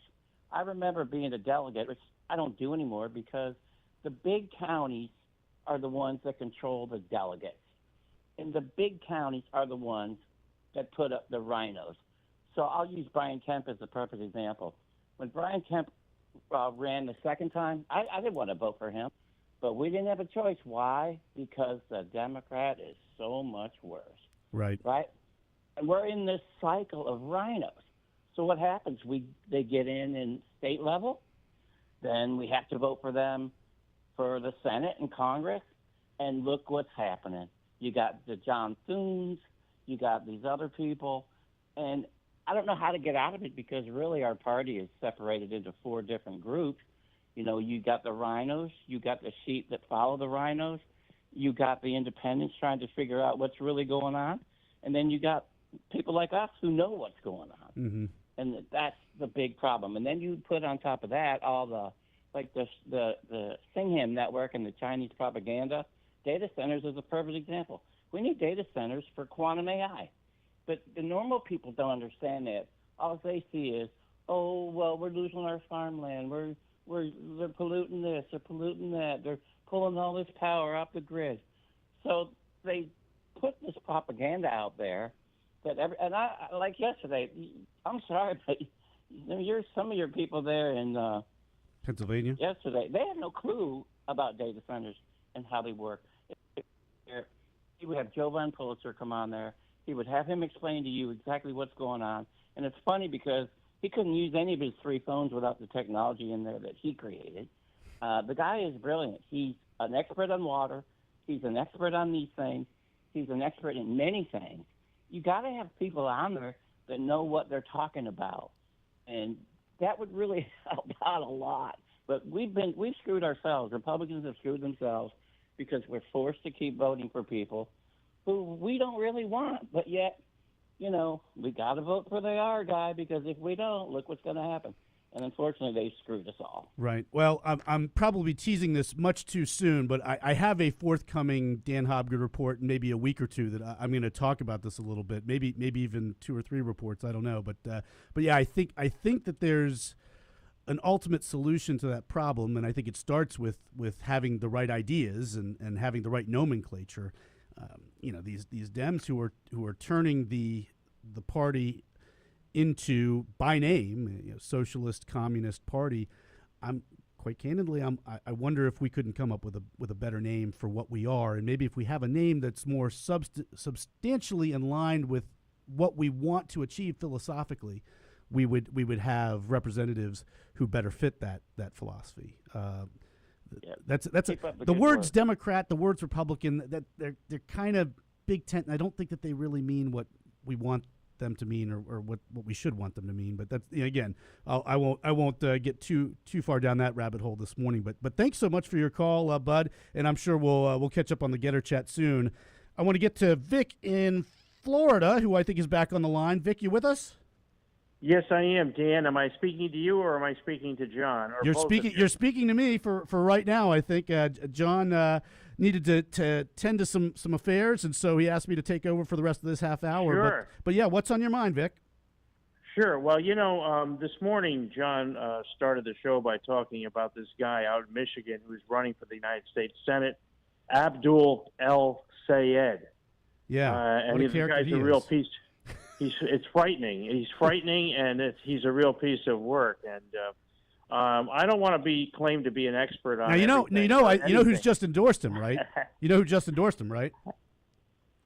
Tell me. I'm pretty sure that he just got an endorsement from none other than Elizabeth Warren. So. Well, she that's my kind of man. Yes, she just endorsed the Nazi tattoo female women abuser candidate Graham Plattner, so she's got a great track record. Now that you bring that up, it's very important that I try to maintain my good standing as a proud member of the John Fredericks broadcast family of the air. Okay, here goes. Here goes. What's on your mind, Vic? What's on my mind? Okay, the Democrat Party in Maine is about to endorse a gentleman named Troy Jackson, who is a very close second to Graham Plattner in terms of his past, corruption, and other issues. Very serious things. He was a president of the Maine State Senate for a while. He's been in Maine politics for about 25 years. He has a very checkered past, and in addition to that, he has been involved in some very serious things. There's a gentleman who named Stephen Robinson. He's the editor of the Maine Wire, which is very big up there. Stephen Robinson is somebody that has a lot of integrity. He's being quoted in respectable media. He's not a conspiracy theorist or a podcaster or anything like that. He needs to be on with John to talk about this, because I don't want to pretend to be the expert on everything. I'm just a 25-year English and history teacher who's recently retired. But right. I know a lot of people in Maine, and I've spoken to some people who I trust. And this guy, Troy Jackson, is a very bad candidate for the Democrats, but we don't want to help them. He defrauded money from the state of Maine. It was never investigated, right. But we have the documentation. Here we go. I've seen it, and he's been involved in what could be mortgage fraud. Fair enough. And hey, also, Vic, I hate to cut you off, but we are getting up to a hard break here. Hey, folks, thanks for calling, though, Vic. Really appreciate it. We will be back after these messages. Stay tuned. I think John will be back as well after we get through this commercial break. You are listening to the John Fredericks Media Network. The amount of concentrated time people could spend on a task without becoming distracted was 12 seconds. 5 years later, it was only 8 seconds, 1 second less than a goldfish. If you're often distracted or have trouble recalling information, you're likely to fall behind in the demanding, fast-paced 21st century. In other words, brain performance is more critical now than ever. Boost your brain power with Healthy Cells Focus Plus Recall. Science-backed nootropics to help you sharpen focus, concentrate longer, enhance recall, improve mental speed, learn rapidly, and be more alert. It's a pill-free brain supplement made with maximum absorption ingestible gel technology, designed to feed your brain at the cellular level. Take it for a test drive. Go to healthycell.com and use code GODZILLA for 20% off your first order of Focus Plus Recall. That's healthycell.com, code GODZILLA for 20% off. Everybody's talking about weight loss injections because the results are so dramatic. They work by lowering blood sugar and reducing appetite. So, what if you're looking to lose weight but not interested in painful weekly injections, especially when you hear about some of those intense side effects? That's why doctors created a weight loss supplement called Lean, and the results are remarkable. The ingredients studied in Lean have been shown to lower your blood sugar, burn fat by converting it into energy, and curb your appetite and cravings, so you're not as hungry. But listen, Lean is not for the casual dieter with only a few pounds to lose. The doctors at Brickhouse Nutrition created Lean for frustrated dieters with 10 or more pounds to lose. Get started with 20% off and free rush shipping so you can add Lean to your healthy diet and exercise plan. Go to takelean.com and enter the code Godzilla for your discount. That's discount code Godzilla at takelean.com. Now more than ever, it's imperative to support companies that share our conservative values. That's why I can't be more excited to tell you that I've switched my family to Patriot Mobile. Patriot Mobile is America's only Christian conservative wireless provider. When you switch to Patriot Mobile, you shift your support away from the leftist, woke, progressive agendas of Big Mobile. Patriot Mobile's wireless service works perfectly and seamlessly as you go about your lives with exceptional nationwide coverage that uses the same towers the main carriers use. Patriot Mobile donates a portion of every dollar earned to causes you care about, to organizations that fight for religious freedom, First and Second Amendments, sanctity of life, and the needs of veterans and first responders. Patriot Mobile has plans to fit any budget, along with great discounts for our veterans and first responder heroes, as well as multi-line users. Switching is easy. Just go to patriotmobile.com/Godzilla or call their U.S.-based customer service team, 972-PATRIOT. That's 972-728-7468. Use offer code Godzilla for free activation. Bad decisions limit future options. Make enough bad decisions and you will destroy your life. Listen to The Flatline with your host, Rick Hughes, every Sunday morning on the John Fredericks Radio Network. The Flatline describes a main line of resistance in your soul, built on God's Word. Join us every Sunday morning for 30 minutes of inspiration, motivation, and education, all without manipulation. That's The Flatline with Rick Hughes, heard here every Sunday at 8:30 a.m. on the John Fredericks Radio Network. Washington is wasting $500 million every year on a federal supervision system that doesn't work. Probation officers are overwhelmed. Resources are going to people who pose zero threat, while actual dangerous individuals slip through the cracks. The Safer Supervision Act stops the waste and refocuses every dollar on protecting families from harm. President Trump's own pollster found about 80% of Trump voters want this fixed. It's time for Congress to get this done. Stop the waste. Protect our communities. Visit safersupervision.com. Paid for by the Reform Action Fund. You play to win the game. Hello? You play to win the game. You don't play to just play it. That's the great thing about sports. You play to win. And I don't care if you don't have any wins. You go play to win. When you start telling me it doesn't matter, then retire. Get out. Because it matters. He's your Godzilla of the truth in America. No gibberish or nonsense, just common sense. And now back to the John Fredericks Show. You're back on the John Fredericks Media Network. Great to have you with us. Sorry for the little delay there. Dan, thanks for bailing me out. I had to attend to something. All good. 888-480-JOHN, 888-480-5646. So we've got Mehek Cook is going to be coming up with us momentarily. 888-480-JOHN. You want to weigh in? So Dan, one of the things I'm applying for our media credentials for the Dallas convention. That's going to be September 9th and 10th. Nice. I think that's in the new midterm convention by the RNC. President Trump putting this on, and we're going to be in Dallas, Ann and I. So I'm applying for my media credentials, see if we get those, Media Row, see if we get that. I'm sure we will. Shrewd move to do this. I think it's really a good idea to have. Why not have a midterm convention? Well, because you got the greatest communicator ever.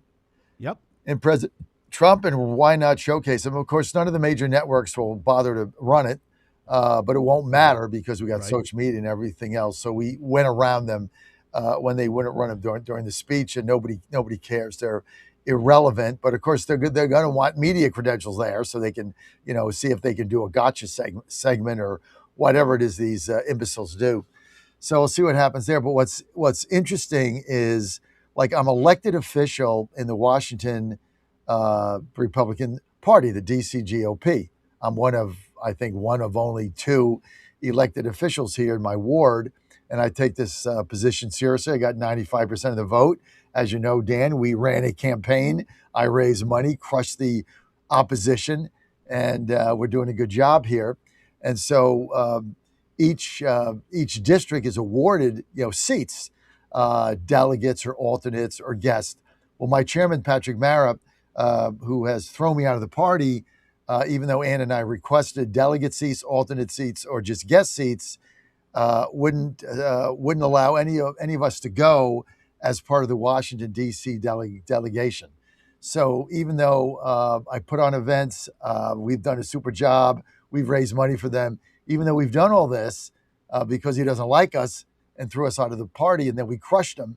Basically, he wouldn't allow us to go. So I had to go to Virginia, and I had to go to Chairman Jeff Ryer. Ann and I went to him both personally and asked him if we could get credentialed from Virginia, being that we lived there for a while, because Mara iced us out. And Jeff was kind enough to be able to do that, put us in their rotation. We were able to get tickets. So both of us are going, both as media and as part of the Virginia delegation. This is what's the problem with our parties. And I mean, this guy, Mara, is unbelievable. I'm an elected official. I've done all this work, throws me out of the party and throws Ann out, doesn't let us come to any of his events, locks us out for no reason other than we're actually accomplishing something and he's not. We called him on it. And I just want to be left alone to run my ward. Can't do that. And not inviting us to Dallas, getting people that have had no involvement with the party in, threw us out and had to go to Ryer. So I want to thank Chairman of Virginia, Jeff Ryer, for allowing us in, and Nicholas Prophet, their executive director, recognizing all the time we spent in Virginia and the work there that we have done in building our company there, and allowing us to come in and travel with them and be part of the event and part of the Virginia delegation. So for that, we thank Jeff Ryer, we thank Nick Prophet, we thank the Virginia delegation for allowing us in, because our chairman iced us out. That is the problem with what is going on in the DC GOP and across the country, with a lot of these chairmen that don't want to win, they don't want to be productive, they don't want to grow the party. All they want to do is run around with a badge on and go to cocktail parties, and that's why we're getting our ass kicked all over the place. I'm just going to be blunt, Dan. So just so that everybody knows, a lot of people here donated to our campaign. Thank you for that. And if you think we're going to get iced out by some petty little man, I don't think so. We're here to build something. We're here to do something. And if they're not, get out of the way. Simple as that. So thank Jeff Ryer for doing that. Thank you, Chairman Ryer, for Jeff and I have been texting this morning, as a matter of fact, JF. So I did just say, hey, thanks by the way for helping John and Ann out.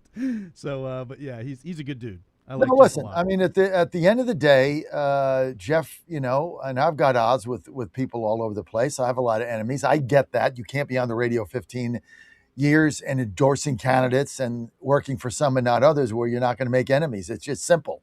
I mean, you got to take a stand. If you do nothing, you get nothing. So we understand that. We're adults, right? We get it. We're not mad. But Jeff Ryer, the chairman of Virginia, recognized the work that we've done in Virginia, that did a lot of bus tours there, busted our tail, Ann and I, for a long time, built our company there, got 7 radio stations there, and allowed us to get credentialed and be a part of his delegation, making us feel a part of it when our own chairman kicked us out. So thank you, Jeff Ryer. Thank you for that. And if you text him, tell him Ann and I appreciate what he's done. We paid our fee and all that, obviously. And so rather than give the money to the DC GOP, we gave it to the Virginia GOP. This is how stupid this thing is. But undeterred, Ann and I move forward like we always have since we've been here. So it is what it is. So thank you for that. All good. Now let's get to our next guest here. We're actually pretty excited about having her on, and I want to be sure I'm saying her name right. Mehek Cook, political and legal analyst. Mehek, am I saying your name right? Yes, perfectly. Thanks for having me, John. Okay, Mehek, you've been in Ohio as a GOP operative. You've worked on a presidential campaign. You're a legal analyst with the Republican National Committee. You've been involved in a lot of different things. Kind of give us your take right now on the SAVE Act. How do we get this passed? What is the pathway? And is there one, Mehek Cook?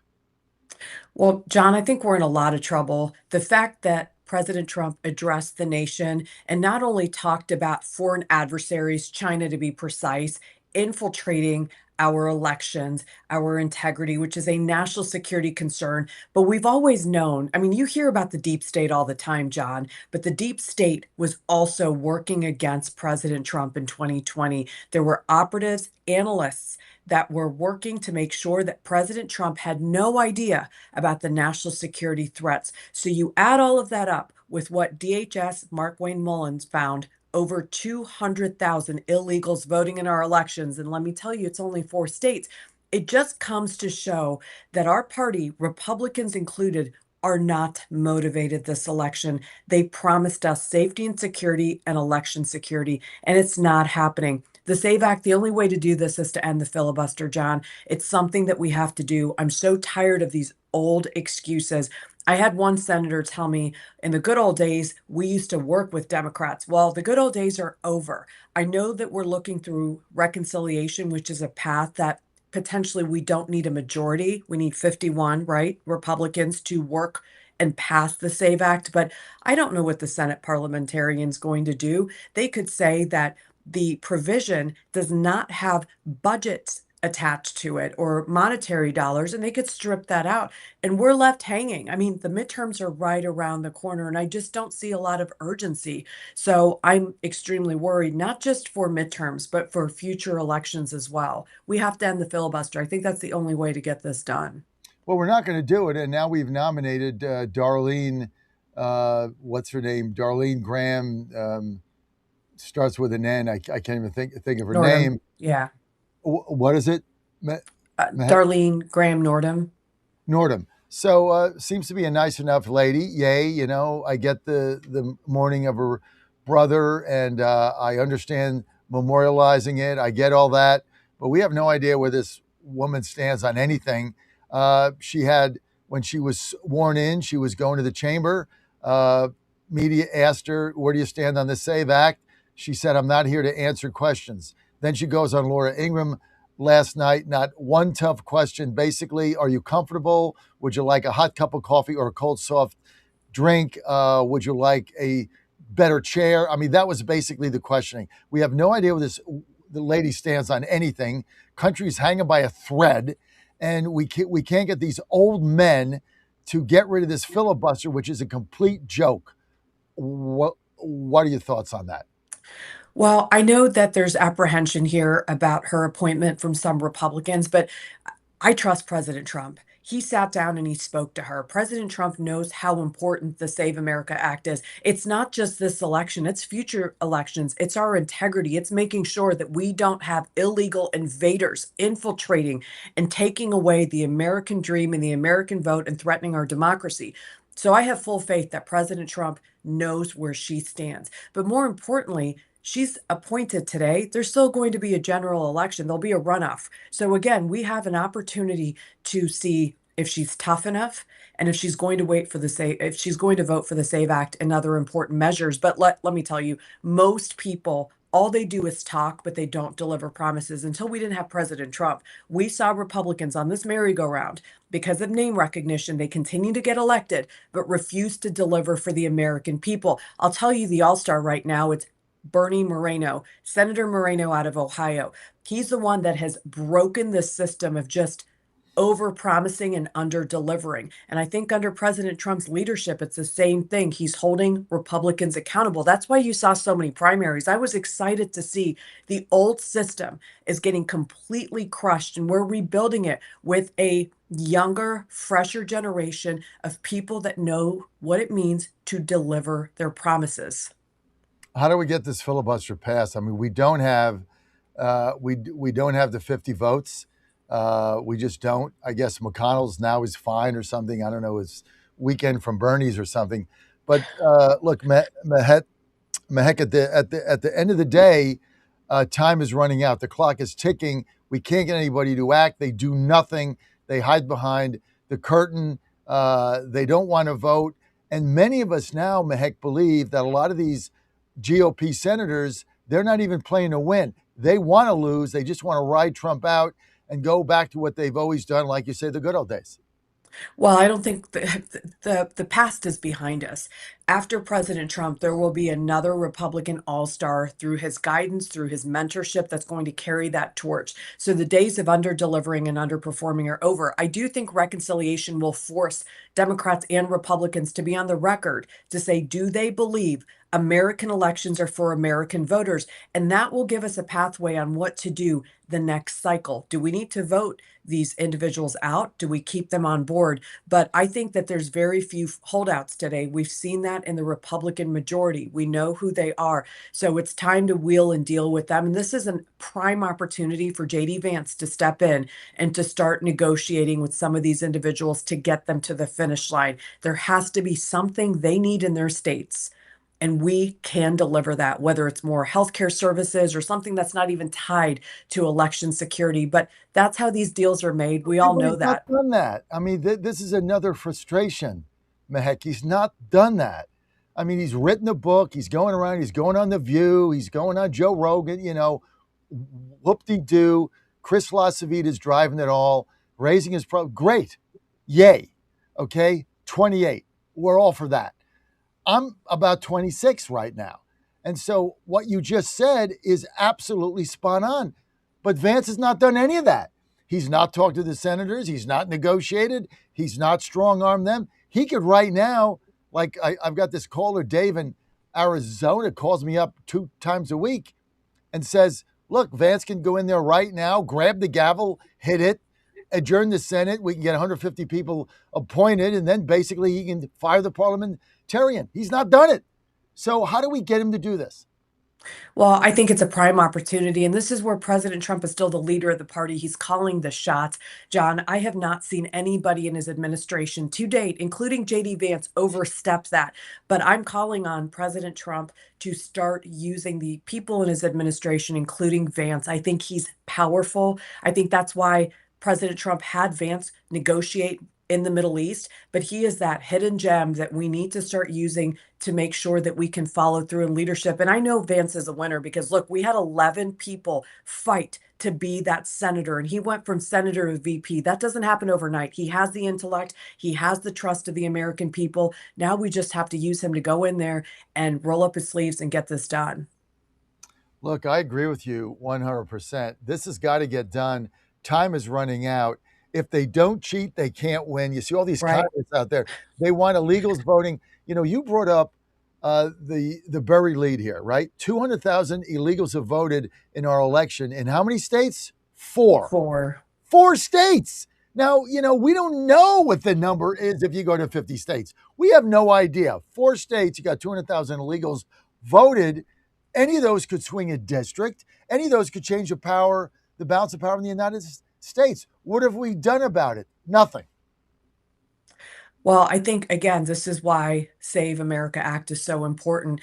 There's also a push from the administration to use UPS to make sure that they're only delivering ballots, right, that are for registered voters. So we have to get very creative and use every angle to make sure that we don't have cheating in our elections. But I have to say, I like that states administer their elections up until the point that they're just plain stupid. Look at what's happening in California. I called a gym in California. I looked for the cheapest one. I think it was Crunch Fitness.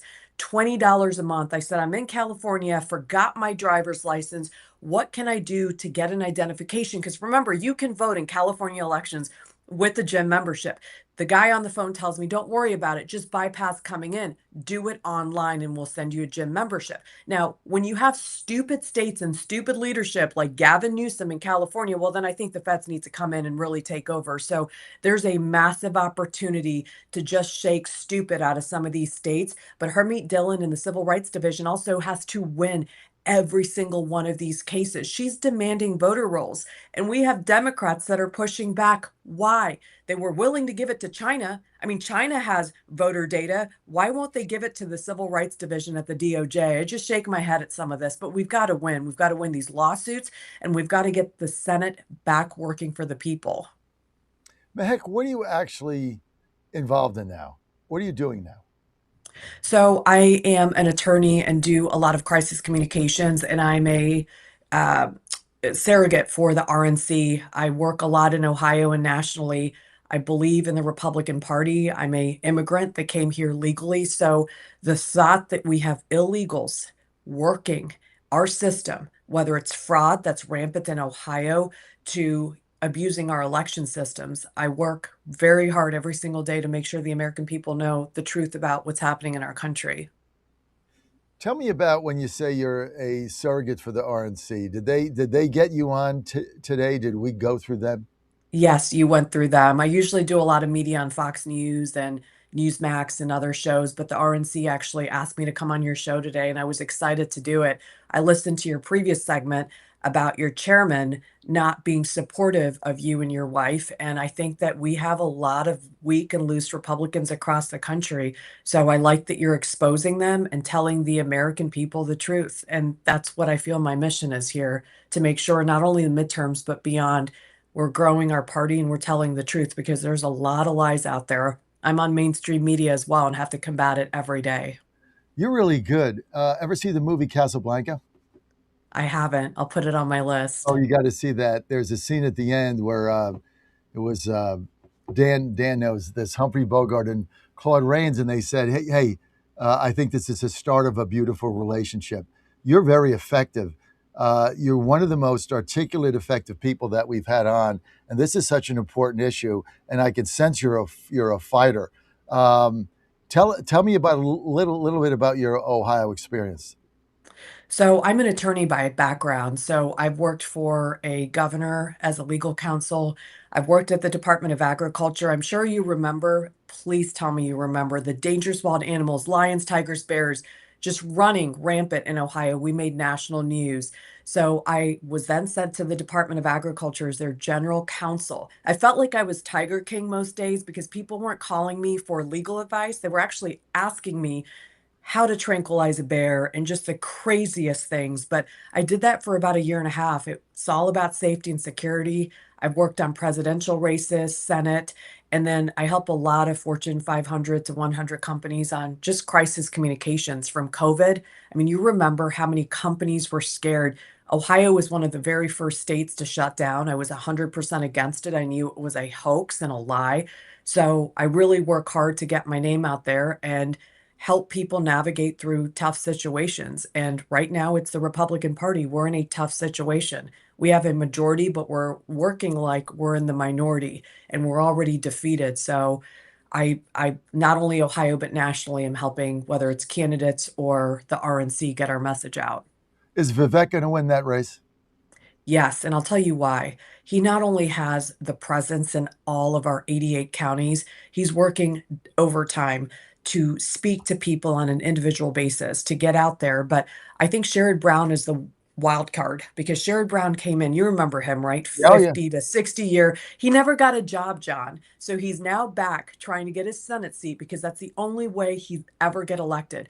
He spent about $100 million last Senate cycle against Bernie Moreno. With Bernie's $25 million, we were able to win and secure that. I think Sherrod's going to bring a lot of power, and that could potentially impact, and it will, our gubernatorial. But we have to just get out the vote, work hard. And my biggest issue right now is Republicans are getting complacent. I think there's many, and I've gotten calls from big donors that are saying, why should I give money to the Republican Party? Why should I even vote if we can't even vote for common sense? So I think what's happening on a national level is going to impact states like Ohio, Midwest states like Pennsylvania, Michigan, and others, where if we don't see action as Republicans, we're going to get complacent. And that's terrifying because we're going to lose the majority. The indictments start against President Trump, and then we're back in that same cycle. So we have a lot of work to do, but I know Vivek and his team are working endlessly every single day to make sure name recognition, and they're telling the truth about little Amy Acton over here. She's a mini Dr. Fauci that shut down Ohio and shut down our state. Mehek, how do we stand in the U.S. Senate race? Are we gonna hold that seat? I think that's going to be the biggest battle. I think people need to focus on that nationally.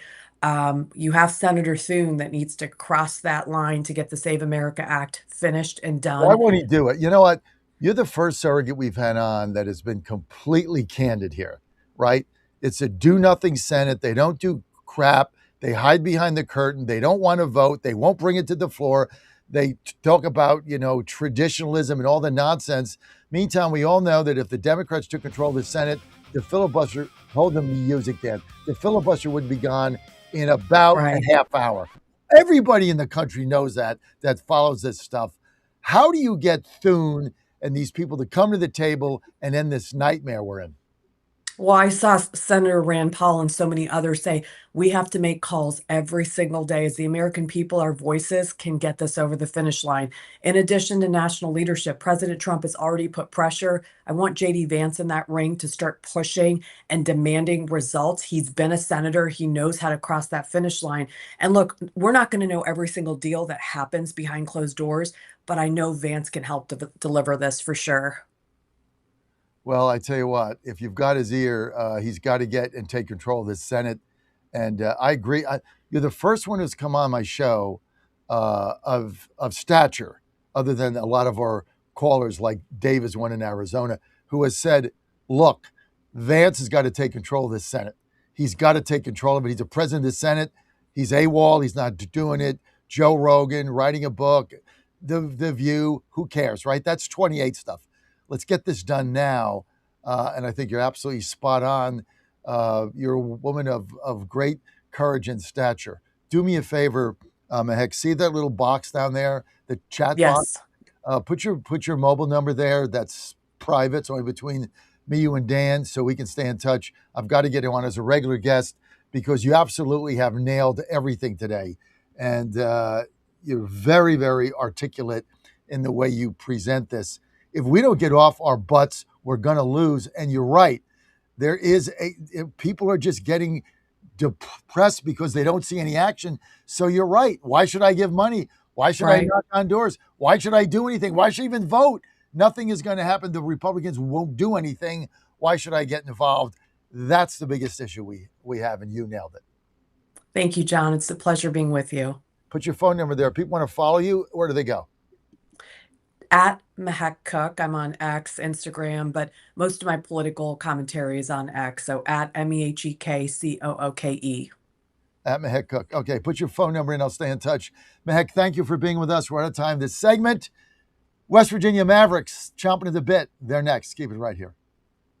Of his interviews with a memoir ghostwriter before he was elected president. However, the court has put its decision on hold until August 3rd, allowing Mr. Biden more time to consider another appeal. As the U.S. continues its stepped-up attacks on Iran, and Iran responds, an Iranian proxy is threatening to stir up more trouble. Yemen's Houthi rebels are threatening to target Saudi shipping in the Red Sea. Now, this is important because Saudi Arabia, like other Gulf nations, have been affected by Iran's chokehold on the Strait of Hormuz, through which about a fifth of all the world's oil and natural gas passed in peacetime. Correspondent Jonathan Gambrell. On Wall Street this morning, the Dow futures up 104 points, NASDAQ futures 350 points higher. More on these stories at townhall.com.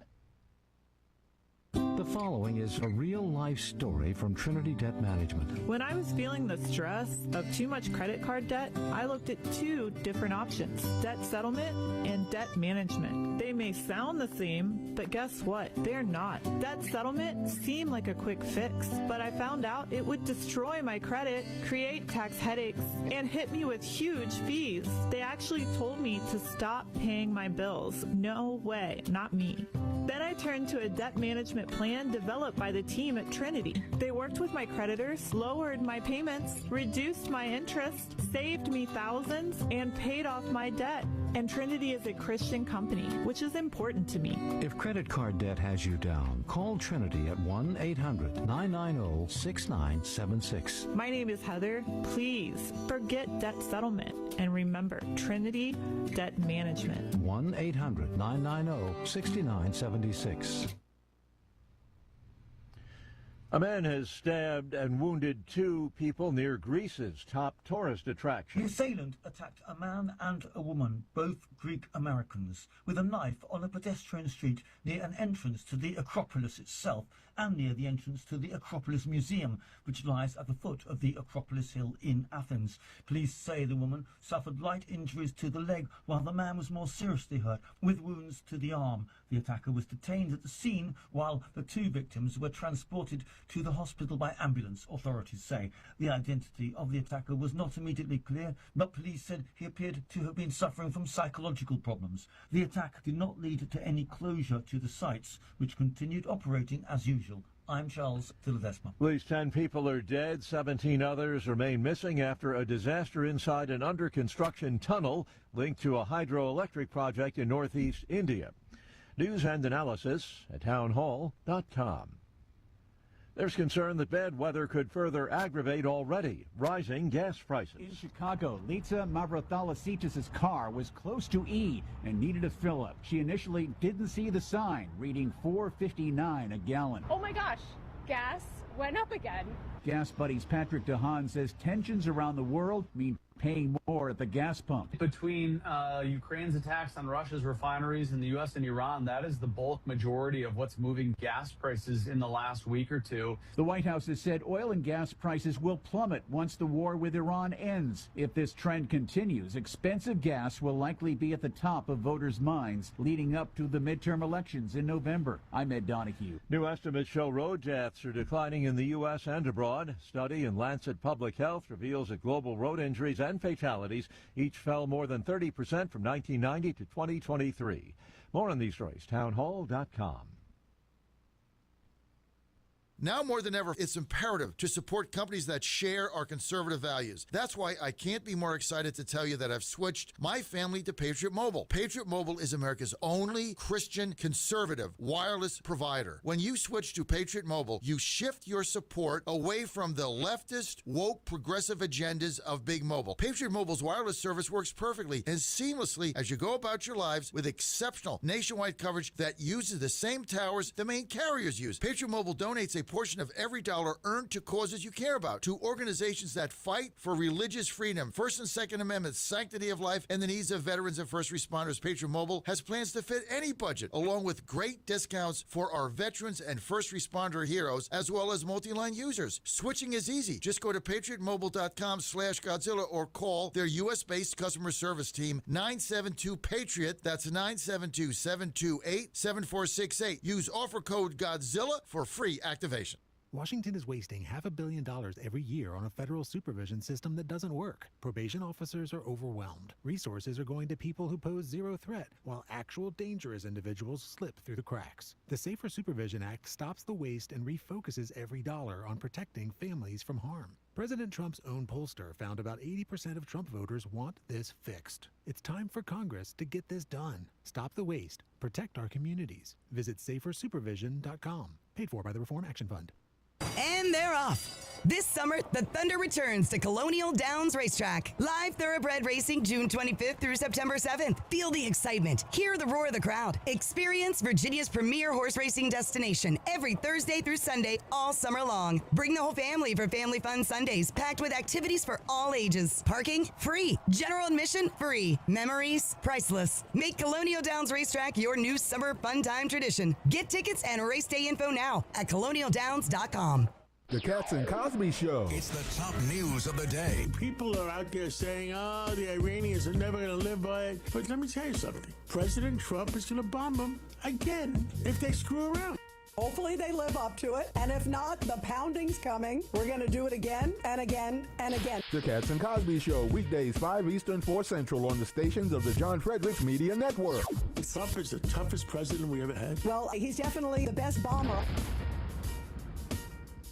Trump 2.0 is in full effect. How do you keep up with all the action? I'll tell you. TrumpNationNews.com is your inside source for the inside scoop. Manufacturing, jobs, deportations, and the nation's rejuvenation. The first 100 days and beyond. All the news you need and no liberal gibberish. It's the perfect way to start your day. Sign up for the TNN newsletter. Do it today. TrumpNationNews.com. TrumpNationNews.com. Part of the John Fredericks Media Network. In 2008, the amount of concentrated time people could spend on a task without becoming distracted was 12 seconds. 5 years later, it was only 8 seconds, 1 second less than a goldfish. If you're often distracted or have trouble recalling information, you're likely to fall behind in the demanding, fast-paced 21st century. In other words, brain performance is more critical now than ever. Boost your brain power with Healthy Cell's Focus Plus Recall. Science-backed nootropics to help you sharpen focus, concentrate longer, enhance recall, improve mental speed, learn rapidly, and be more alert. It's a pill-free brain supplement made with maximum absorption ingestible gel technology, designed to feed your brain at the cellular level. Take it for a test drive. Go to healthycell.com and use code GODZILLA for 20% off your first order of Focus Plus Recall. That's healthycell.com, code GODZILLA for 20% off. Live from the studios of the John Fredericks Media Network, it's The John Fredericks Show. Grab yourself a cup of 1775 coffee, sit back, and get ready for the best 4 hours of talk in the universe. To be part of the show, just call our toll-free number, 888-480-5646. And now, here's the Godzilla of Truth, the Oracle of the Deplorables, the man who trucks the truth from coast to coast, John Fredericks. Welcome here on the John Fredericks Media Network, and I am your Godzilla of the Truth in America, your Oracle of the Deplorables. West Virginia Mavericks coming up. We got a full crew today. We got a lot going on. Great to have you with us. This segment brought to you by WV Sports Nation. For all your information and news on anything West Virginia University athletics, you got one stop to make, and that's WV Sports Nation. Go to WVSportsNation.com, WVSportsNation.com. You want to bookmark that. Also, download our app. All you got to do is go to the App Store or Google Play and put in WV for West Virginia. WV Sports Nation app pops right up, and you are good to go. We got a plethora of writers there. They're doing a great job. It is the biggest #1 news and information digital site in West Virginia covering West Virginia athletics. We get about 5 stories up a day. We cover everything: rifle, volleyball, wrestling, soccer, women's soccer, basketball, the whole bit, football, Rodriguez, all that, baseball, all coming up. In fact, we got an interview up there right now that we did yesterday live with women's basketball coach for West Virginia, Mark Kellogg. I think he's banged on the door. He's knocked on the door of the tournament this year. I think they're going to get to the Final Four. I think they got a shot to win it all. They got a great team. He's had a lot of great recruits. You can check the interview out there. Just download our app. Go to the App Store, Google Play, WV Sports Nation, and or go to WVSportsNation.com, and you're going to find our full interview there with women's basketball coach, West Virginia, Mark Kellogg. We've got Jen Greeny coming up next week, volleyball coach. So we covered all. We got soccer coming up. Hey, it's just not football. And then, of course, we'll get Rodriguez on, right? You can't have it without that. And don't forget our pregame show, our fan-based tailgate pregame show, 2 hours before every West Virginia football game. It's, what do we come up with a name for it, Dan? I think Tailgate Mountaineer Tailgate Nation, I think is the name of our show. Mountaineer Tailgate Nation, 2 hours before every game on WV Sports Nation Live and across all of our 9 radio stations there in West Virginia. This is the fans pregame show from the press box to the parking lot is where we're going. That's where the action is, right?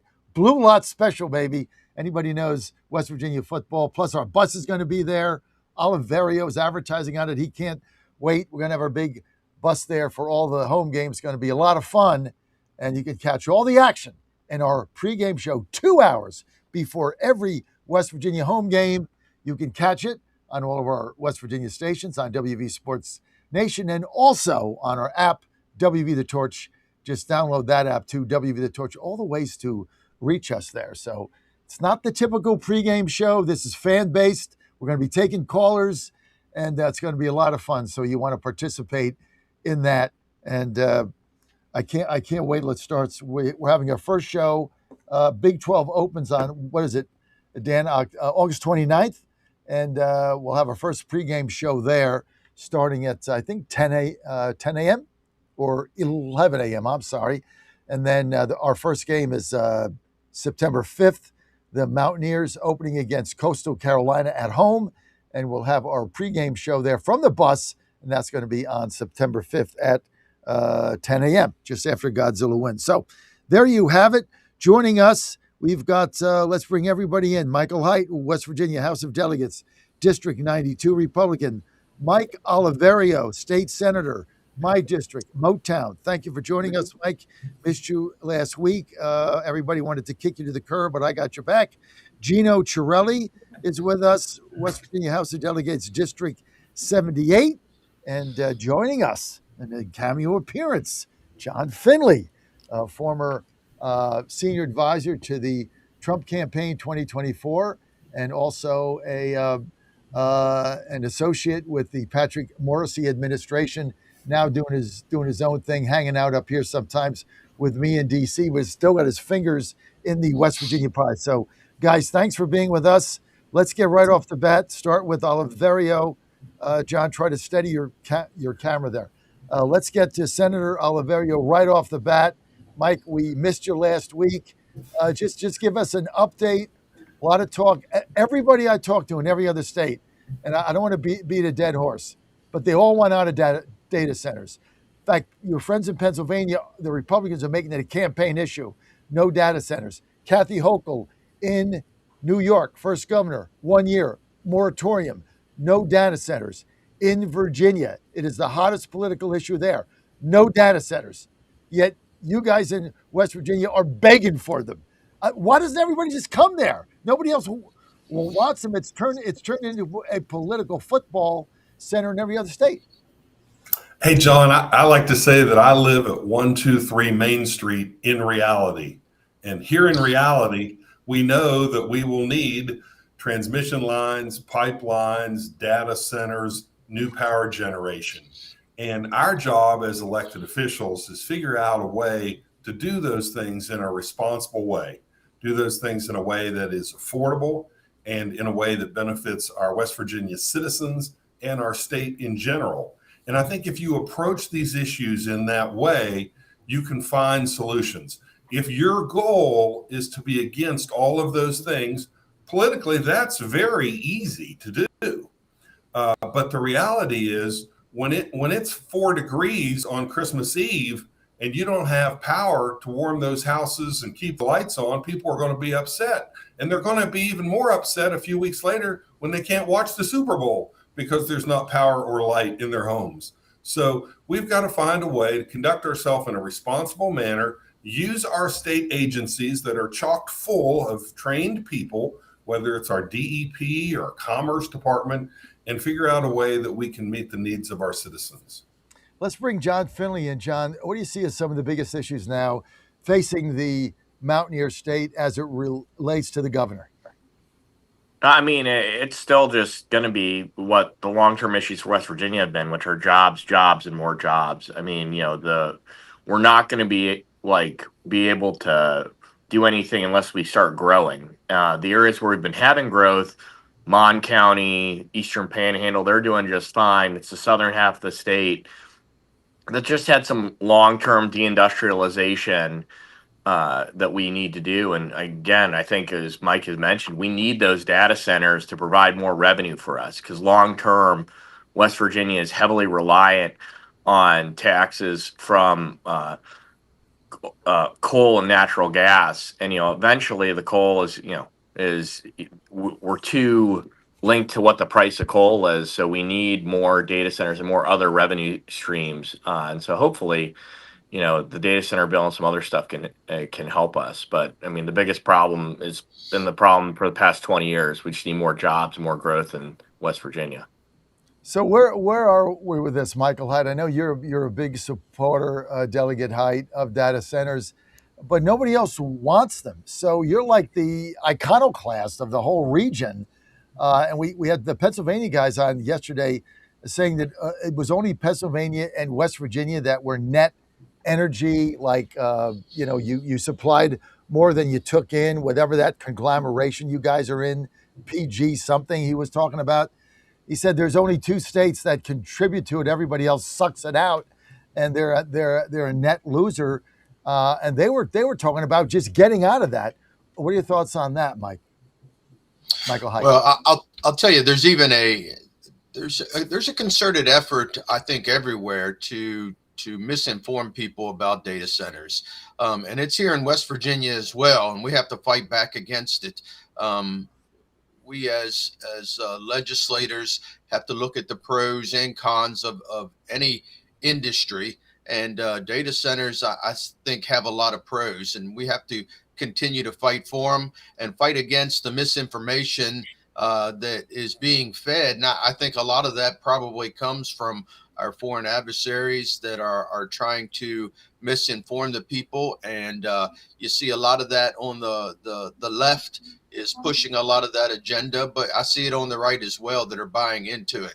And we just have to be the same people in the room and continue to fight for this industry that I think is perfect for the state of West Virginia. We have the energy, we have all the resources for this industry, and we just need to continue fighting for it. But it's a political issue for Republicans in almost every other state that I'm in, from Georgia, Pennsylvania, Virginia, etc. Every state I'm in, Tennessee, same thing. Every state I'm in, Republicans are running against data centers. They're making it a centerpiece of their campaign. Why don't you guys just, hire somebody to go out and get them all to come to West Virginia? I mean, nobody else wants them. And it's a political football big time. Well, we've talked about it before, John. I think that when you leave social media, and at least for me, when I get into district, I have conversations with constituents and I explain to them, this is what the plan is. This is where we think we want to go. This is the conversations that we've had that revolve around data centers. Most normal people, if you could break it down for them, if you can have a rational conversation that's not in the comments of a Facebook section, I've noticed that I can get a lot farther with them instead of trying to do stuff online. I also think it's kind of laughable and very hypocritical for a lot of these people to talk about how against data centers that they are, but then I know for a fact they have direct deposit on their phone. They probably have their favorite Starbucks order on one single tap to reorder. They have all of these things. They have every social media account known to man. All of these things that are made possible, our human needs and desires drive data centers. So while I understand you have to do things responsibly, we don't want to overload ourselves and put ourselves in a sticky situation. I think that we've had the advantage of being proactive instead of reactive. I think that we've laid the groundwork for a really solid beginning. And again, no topic is ever off the table. If we have to fine tune later on, we're more than capable of doing that. We're a very nimble state when it comes to regulation. Senator Oliveri, a lot of people in West Virginia are trying to drill. They're opening up drilling companies trying to drill for natural gas, which a lot of people say is under our feet there.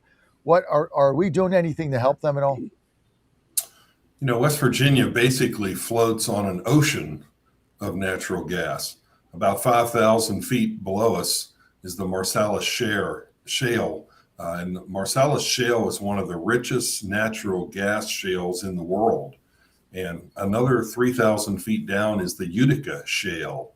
And so we have enormous resources. And yes, we have companies that are drilling. They're using horizontal drilling techniques.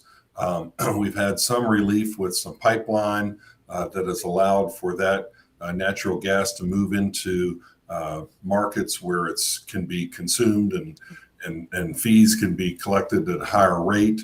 So surely that is an important part of our economy. We have a severance tax that is paid when the natural gas is, quote, severed from the ground. So it's a real important part of our economy, but it also creates this opportunity to be able to provide the power necessary for these data centers. And so these things kind of work hand in hand. So it's great economics for West Virginia in terms of jobs, tax revenue, personal income tax, payroll tax, consumer sales tax. All those things contribute to the state's coffers, which then allows us to provide the services that our citizens are crying for. More funding for public education, more funding for water, infrastructure, those kinds of things. So I think we're doing some things that are taking us in the right direction. Just need to move in a responsible way. That's all. So what can you guys do to help drillers? Like, I know a couple of people that have been trying to put money together to be able to drill for natural gas, but obviously it's a speculative thing because they have to figure out where it is. They have to get down, 5,000 feet. It takes a lot of money to get there. They had trouble raising the funds. Obviously, after you do it, and if you hit it, everybody can be very successful at it financially. But, is there a way for West Virginia to encourage that, to maybe have a fund or something to help some of these companies offset some of that risk and in order to drill?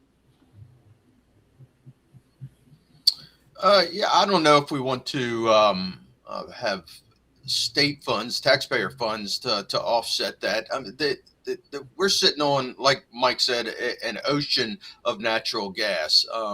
So, they're going to make tons and tons of money by doing this. There has to be some risk for the amount of reward they're going to get out of this. So I don't know if I would be in favor of taxpayer funds subsidizing those kinds of drilling operations. All right.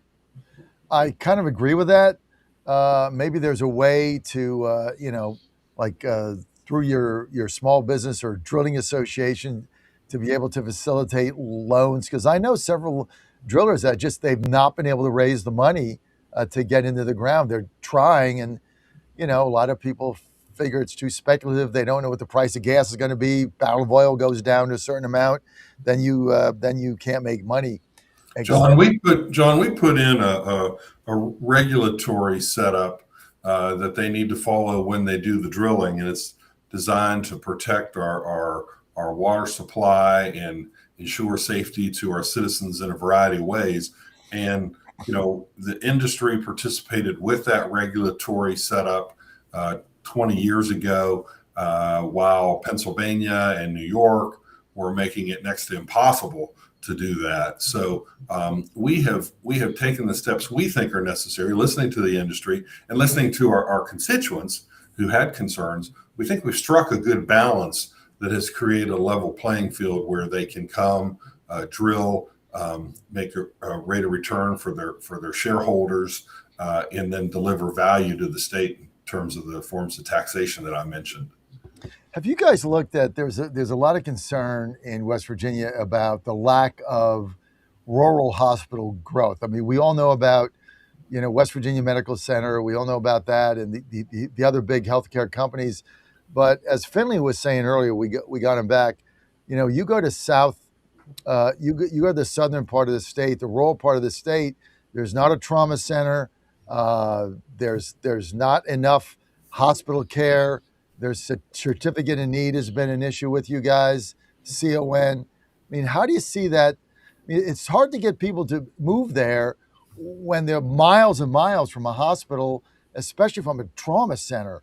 What are you guys doing about that? Anybody jump in? We have three major health systems in West Virginia: West Virginia University Medicine, Vandalia Health, and Marshall Health. And between those three systems, they are our state's first, second, and third largest employers. And the network of those systems that has some overlap covers a significant part of our state. So we have the benefit of that. We also are a state that borders 5 other states. So there are times when some people are simply closer to a border state and can access care there. But we've made enormous strides, I would say, the last 5-10 years in terms of our healthcare delivery, trauma centers in Morgantown, level 1 trauma centers in Morgantown and Charleston. And so we've got the Health Net facilities for the helicopters. Lord knows they fly right over my house. But I think we have a good healthcare delivery system. It can always be better, and there's a lot of investment in trying to achieve that. When are you going to set John, up I think John, if I can real quick, I think you mentioned CON too. And I think CON can be a barrier to some of these systems trying to get into West Virginia. I know Mike mentioned the big 3, but you also have Valley Health, which is right on the other side of the border in Virginia, that has a presence in West Virginia and would like to have a bigger presence in West Virginia and possibly in some of those rural areas that you're talking about. And CON prevents them from coming in and building upon their system as well. So I think we still need to take a big system or a big look at the CON and trying to repeal that. I mean, what is it like? You have this certificate of need, and like anybody that follows this stuff, we all know what the deal is, right? It's there to protect the bigger hospitals, right? Everybody knows that. You guys can spin it three ways to Wednesday, right? What is certificate of need? It means that the big hospitals get a monopolistic situation, and you can't have other health facilities go in, like the one you mentioned in Virginia. If you've got a trauma and you're an hour and a half, 2 hours away, you got to wait for a helicopter or something, you're basically, by the time you get there, you're dead. And why don't you guys just amend that so we can get more healthcare? You talk about, I want to get jobs in, I want to get people in, I don't want our young people to leave, there's a brain drain, yada, yada, yada. But then you guys mess around with certificate of need, and it's like, why am I going to go to an area where, like, if something happens to me, like, I'll die because there's nothing around? How does that make sense? Can I jump in on this one? Because this is kind of related to what I do for my day job as well. I work for WVU Medicine. I work for the Children's Hospital doing business development. One of the big focuses that I've had over the last year is integrating with a number of rural healthcare providers around the state. These are typically in the form of FQHCs, federally qualified health centers. They exist in these areas that are underserved professionally, clinically, because just there's no other providers. They're propped up by federal subsidies. They're only there because federal dollars. So when it comes to certificate of need, Height and I disagree on this a little bit. I'm not sure if a full blanket repeal of certificate of need of the program right now is the best way to go about it. I have voted for bits and pieces of it to be repealed in the past, but the problem that I think you run into if you have a full-on repeal right away is I think that you come into this problem of cherry picking, where you'll have out-of-state entities that have the money to be able to drop off satellite offices, imaging, whatever. They can pick off any commercial payers that are profitable. And if you start peeling away those profitable elements to certain providers, WVU Medicine is able to subsidize a lot of their children's hospital operations because of the money that they make in other areas. Well, now all of a sudden, if UPMC, whoever, somewhere from some company from California starts stealing those commercial payers, in the short term, what they might see is you might see commercial payers have better prices for hospital services. But in the long term, well, now all of a sudden WVU Medicine can no longer afford to keep their PICU running. And that's a loss of a service. So we've repealed stuff before. We repealed the birthing center, CON. We have a lot of areas in the state that need delivery services. They need OBGYN services, but they just don't have them there. However, since we've repealed the certificate of need for birthing centers, 0 have opened. So I'm not opposed to modernizing. I'm not opposed to streamlining. I think the full blanket repeal might do more harm than good. Your issue is that out-of-state companies, health providers come in and they pick off only the most profitable services. Birth center is not one of them, so therefore none open. Finley, you were involved in this with me in Virginia for years. Yeah, I mean, WVU Medicine has had no trouble competing in Pennsylvania, which doesn't have CONs. I mean, they're expanding heavily in a competitive marketplace. Listen, I think CON is, as much as I am against protectionist regulations, we have to be realistic in terms of, I think it would be a big help to repeal CON in the Eastern Panhandle where it's growing and people want to move there. The problem is, it goes back to our initial conversation, Southern West Virginia, these rural areas, those areas really are not that, economically sexy, where you're going to have there's no trauma center that's going to want to be built in the middle of Clay County or these counties that have less than 10,000 people in it. So again, Gino and I can disagree on CON, but I think we can both agree it's not the problem of rural access is not going to be solved by CON repeal, unfortunately. I wish it were a magic bullet and were that simple. There are areas where the state's growing where definitely they could use the relief from CON repeal, and I think repealing CON in general will help make us introduce more competition, hopefully, force some lower prices, but unfortunately, it's not going to be a magic silver bullet to help increase rural access. if that makes sense. That further highlights the divide. That highlights the problems of being a state legislator in West Virginia, because you have your Martinsburgs, you have your Morgantowns, but at the same time,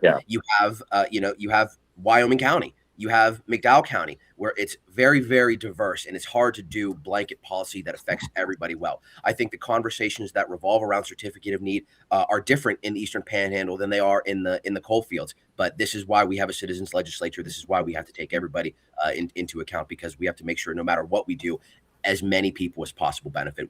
I don't like doing policy stuff for just one area. So are you saying, Gino, are you saying John Finley's right? John Finley, I think, is right in a lot of ways. I think that I really can understand why people from the Eastern Panhandle are for full repeal of certificate of need. I totally understand it. I think it's one of those issues where it legitimately does have merit to both sides. From my perspective, I don't know if the blanket repeal is the best for the entire state. However, I think there's changes that can be made. I've voted for changes in the past. I'll likely vote for changes in the future. It just requires a lot of people on board ready to talk about the conversation in good faith. I think we unfortunately have a lot of out-of-state special interests that try to cloud the discussion around this. I want the discussion to be West Virginia first. I'm not as keen on taking the advice from billionaire-funded PACs outside of West Virginia. So, Finley, you're now a GOP consultant within West Virginia and other areas. So you've kind of gone from this is why I love having you on. You've gone from the Morrissey administration to kind of outside the system as a consultant. What do you see here as you look at the state where you live? Like everybody know John and his family are in the Charleston area. This is their home. This is where they live. What is the biggest challenge you're facing right now? What do you want to see done? I mean, I think we just need to find a way to reduce taxes and regulations. I mean, there are more state employees, and there are about as many state employees in West Virginia as there are in Indiana, a state that's around 4 times our size. And so really reducing the regulatory state is a huge, huge problem. Getting rid of those regulations. Morrissey admin last session, there were around 250 boards that oversee, they're kind of like the deep state of West Virginia that create rules and regulations. No one elected them. I mean, the governor appoints them, but they're kind of how they get appointed are all goofy. The Morrissey admin cut 70 of them last session. Legislature passed that. I think shrinking the state to help us grow more is the my main concern. But Southern West Virginia, again, it just needs to start growing. We need to start attracting industries. I mean, the problem is that Southern West Virginia doesn't have a lot of flat land like Ohio or the neighboring states where it's really easy to build on. So we got to be careful in terms of choosy in terms of how we develop, but getting more jobs into our state. And I think that's primarily cutting, the size of the state and the regulations is what I see as our top issue down there. Senator Oliverio, you're in a tough campaign for re-election. By the way, invite me to headline a fundraiser, MC your event. I'll take the bus, whatever. I'm there. I'm in, right? You're my state senator. Gino's my state representative. I own all these companies there. I got to get you guys back in. But Mike, I know you talk to voters, and so does Gino. That's why I love having you guys on. You're in competitive areas. Mike, you're out there, you're campaigning, you're talking to voters, you're going door to door. Your opposition, your Democratic opponent, what are they saying about you? Like, what are they running on? Like, what are they saying? Vote for them instead of Mike. Why? Like, what arguments do they have, or are they making? It's the same as the national. It's the one word, affordability, and the Democrats are trying to project themselves in West Virginia as being champions for affordability. But this state senator voted to reduce your state personal income tax by 1/3. This state senator voted to eliminate the personal income tax on Social Security benefits. This state senator voted to rebate your car tax called personal property tax. So, they come off saying they're focused on affordability, yet we're the ones allowing people to keep more of their own money in their pocket. So it's an inconsistent argument. They want to talk about the price of eggs and the price of gasoline. And to be honest, I don't know how a member of the state legislature is going to impact those things for an individual consumer. The way we can put more money in someone's pockets is not take as much out of it. and the tax relief that we've offered has been meaningful. And my opponent voted against those tax cuts. So that's one of the cards they're trying to play. Gino? Well, like Mike said, I think that affordability seems to be one of the mantras, that one of the rallying cries I've heard from a lot of Democrats. From my opponent specifically, I haven't really heard anything. I'm trying to follow what he's saying because at the least, if we can, the most productive thing that I could take out of this, out of campaigning, is having positive conversations, learning more about what my constituents want as I talk to them. But I haven't really seen anything from my opponent, to be honest. I think the only thing I've really seen him say publicly at this point was he was attacking school choice. So I don't know if he has much of an instinct for it as some other people. I think, again, Oliverio is going to have a little bit of a tougher time than me, but I'm not really seeing too much mobilization from my opponent yet. Not that I'm taking anything for granted, but I can't really get a read on him yet. Hyde, are my two guys here going to win? Yeah, I think both of them have a good chance of winning, and I think they both hit the nail on the head when they're talking about affordability. And I think both sides want affordability. That's an issue for both sides, Republicans and Democrats. How we get there is the big issue. It's the big difference. And I think on the Republican side, how we get there is we want to allow people to keep more of their own money in their pockets and make it more affordable for them in that regard. And I think the Democrats want to take more money from everybody and then have the government subsidize to make things more affordable. And if you look at our way, the Republican way, and allowing people to keep more of their own money and let the market forces dictate what costs are, we all think that is the better way. So Finley, let's stay with politics here. John Finley with us, former executive in the Governor Patrick Morrisey's administration, former senior advisor, Trump campaign 2024. He's got a long history. Executive director, West Virginia Republican Party, executive director, Virginia Republican Party, and FOJ friend of John. So you got all your bases covered, John. Yeah. So you got them all covered. So listen, I'm in DC. I can't go to the Capitol without somebody bumping into me and saying, "Hey, what's the deal in West Virginia? Your senator doesn't like it here much. Baby dog. He doesn't like Washington D.C. either.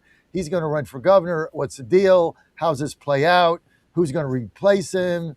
If he wins, is it going to be a special? Is what's going to happen to Morrissey?" I mean, I can't go into one hallway without somebody asking me this. What's the deal here, Finley? I don't know. I would ask Jim Justice what he wants to do. I mean, he's running for governor. Dude, he's running for governor. Yeah, I mean, he's like Hamlet, making Willy Woney, and I think that's the big thing is, if he runs for governor, I think that's going to be that'll be a really interesting campaign overall.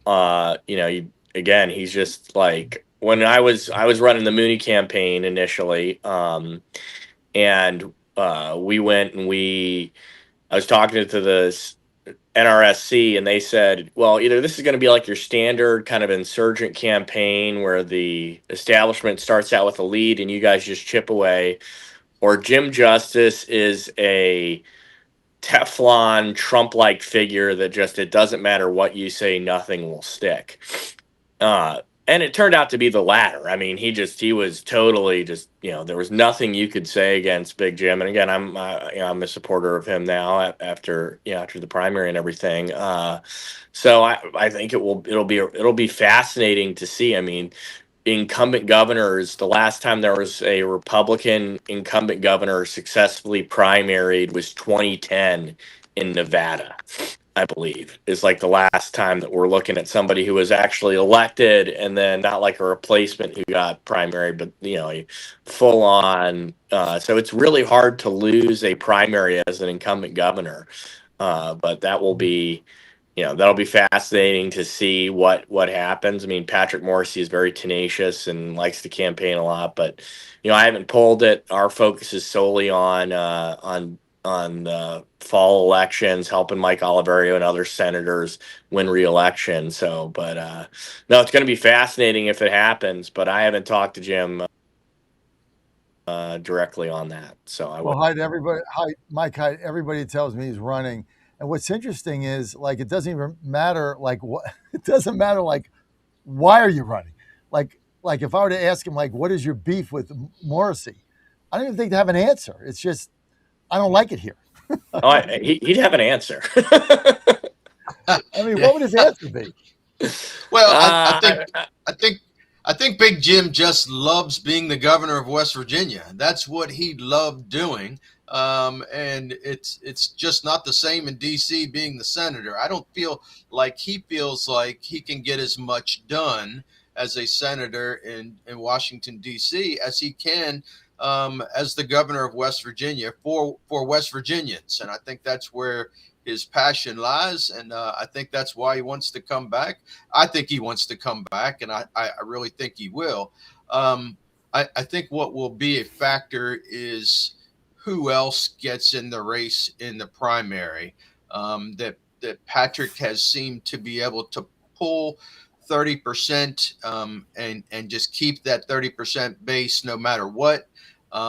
So the rest of the 70% is what concerns me. If Justice gets back in the race and there are 2 or 3 other people in the race, how do they split that? And is Justice going to be able to overcome the other people in the race?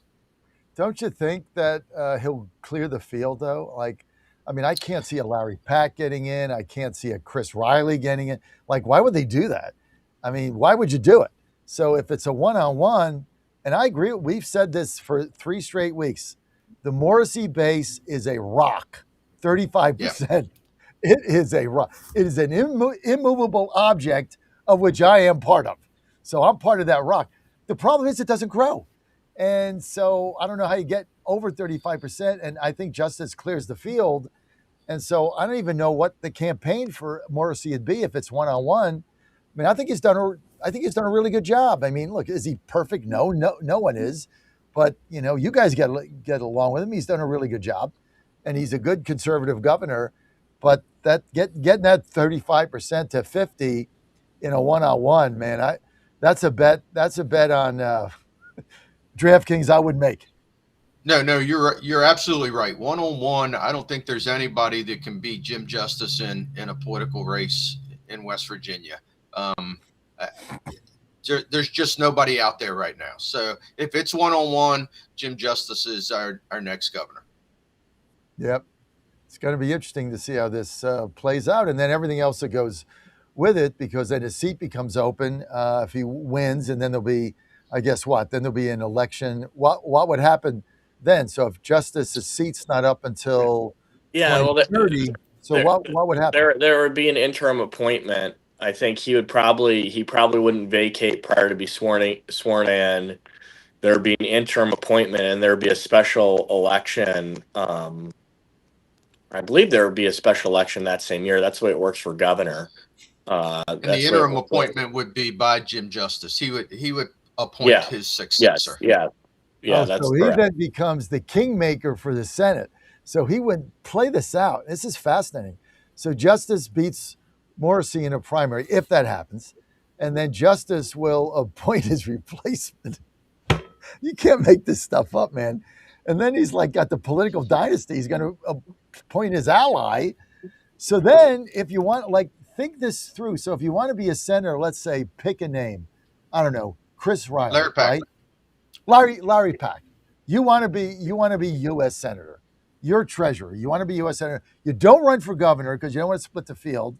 So you back Justice. Justice wins. And now Justice appoints you as senator.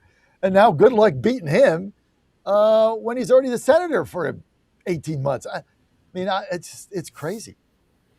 Everybody's going to be jockeying. It's just going to be this. I'm glad I got this panel going on because you guys are going to have no shortage of things to talk about if all this plays out. I don't think Justice is going to make a formal decision until after the November election. Of course not. Yeah. I mean, Sure. so we got a little bit of time, to see if when it happens. But yeah, the future is always fascinating to speculate on.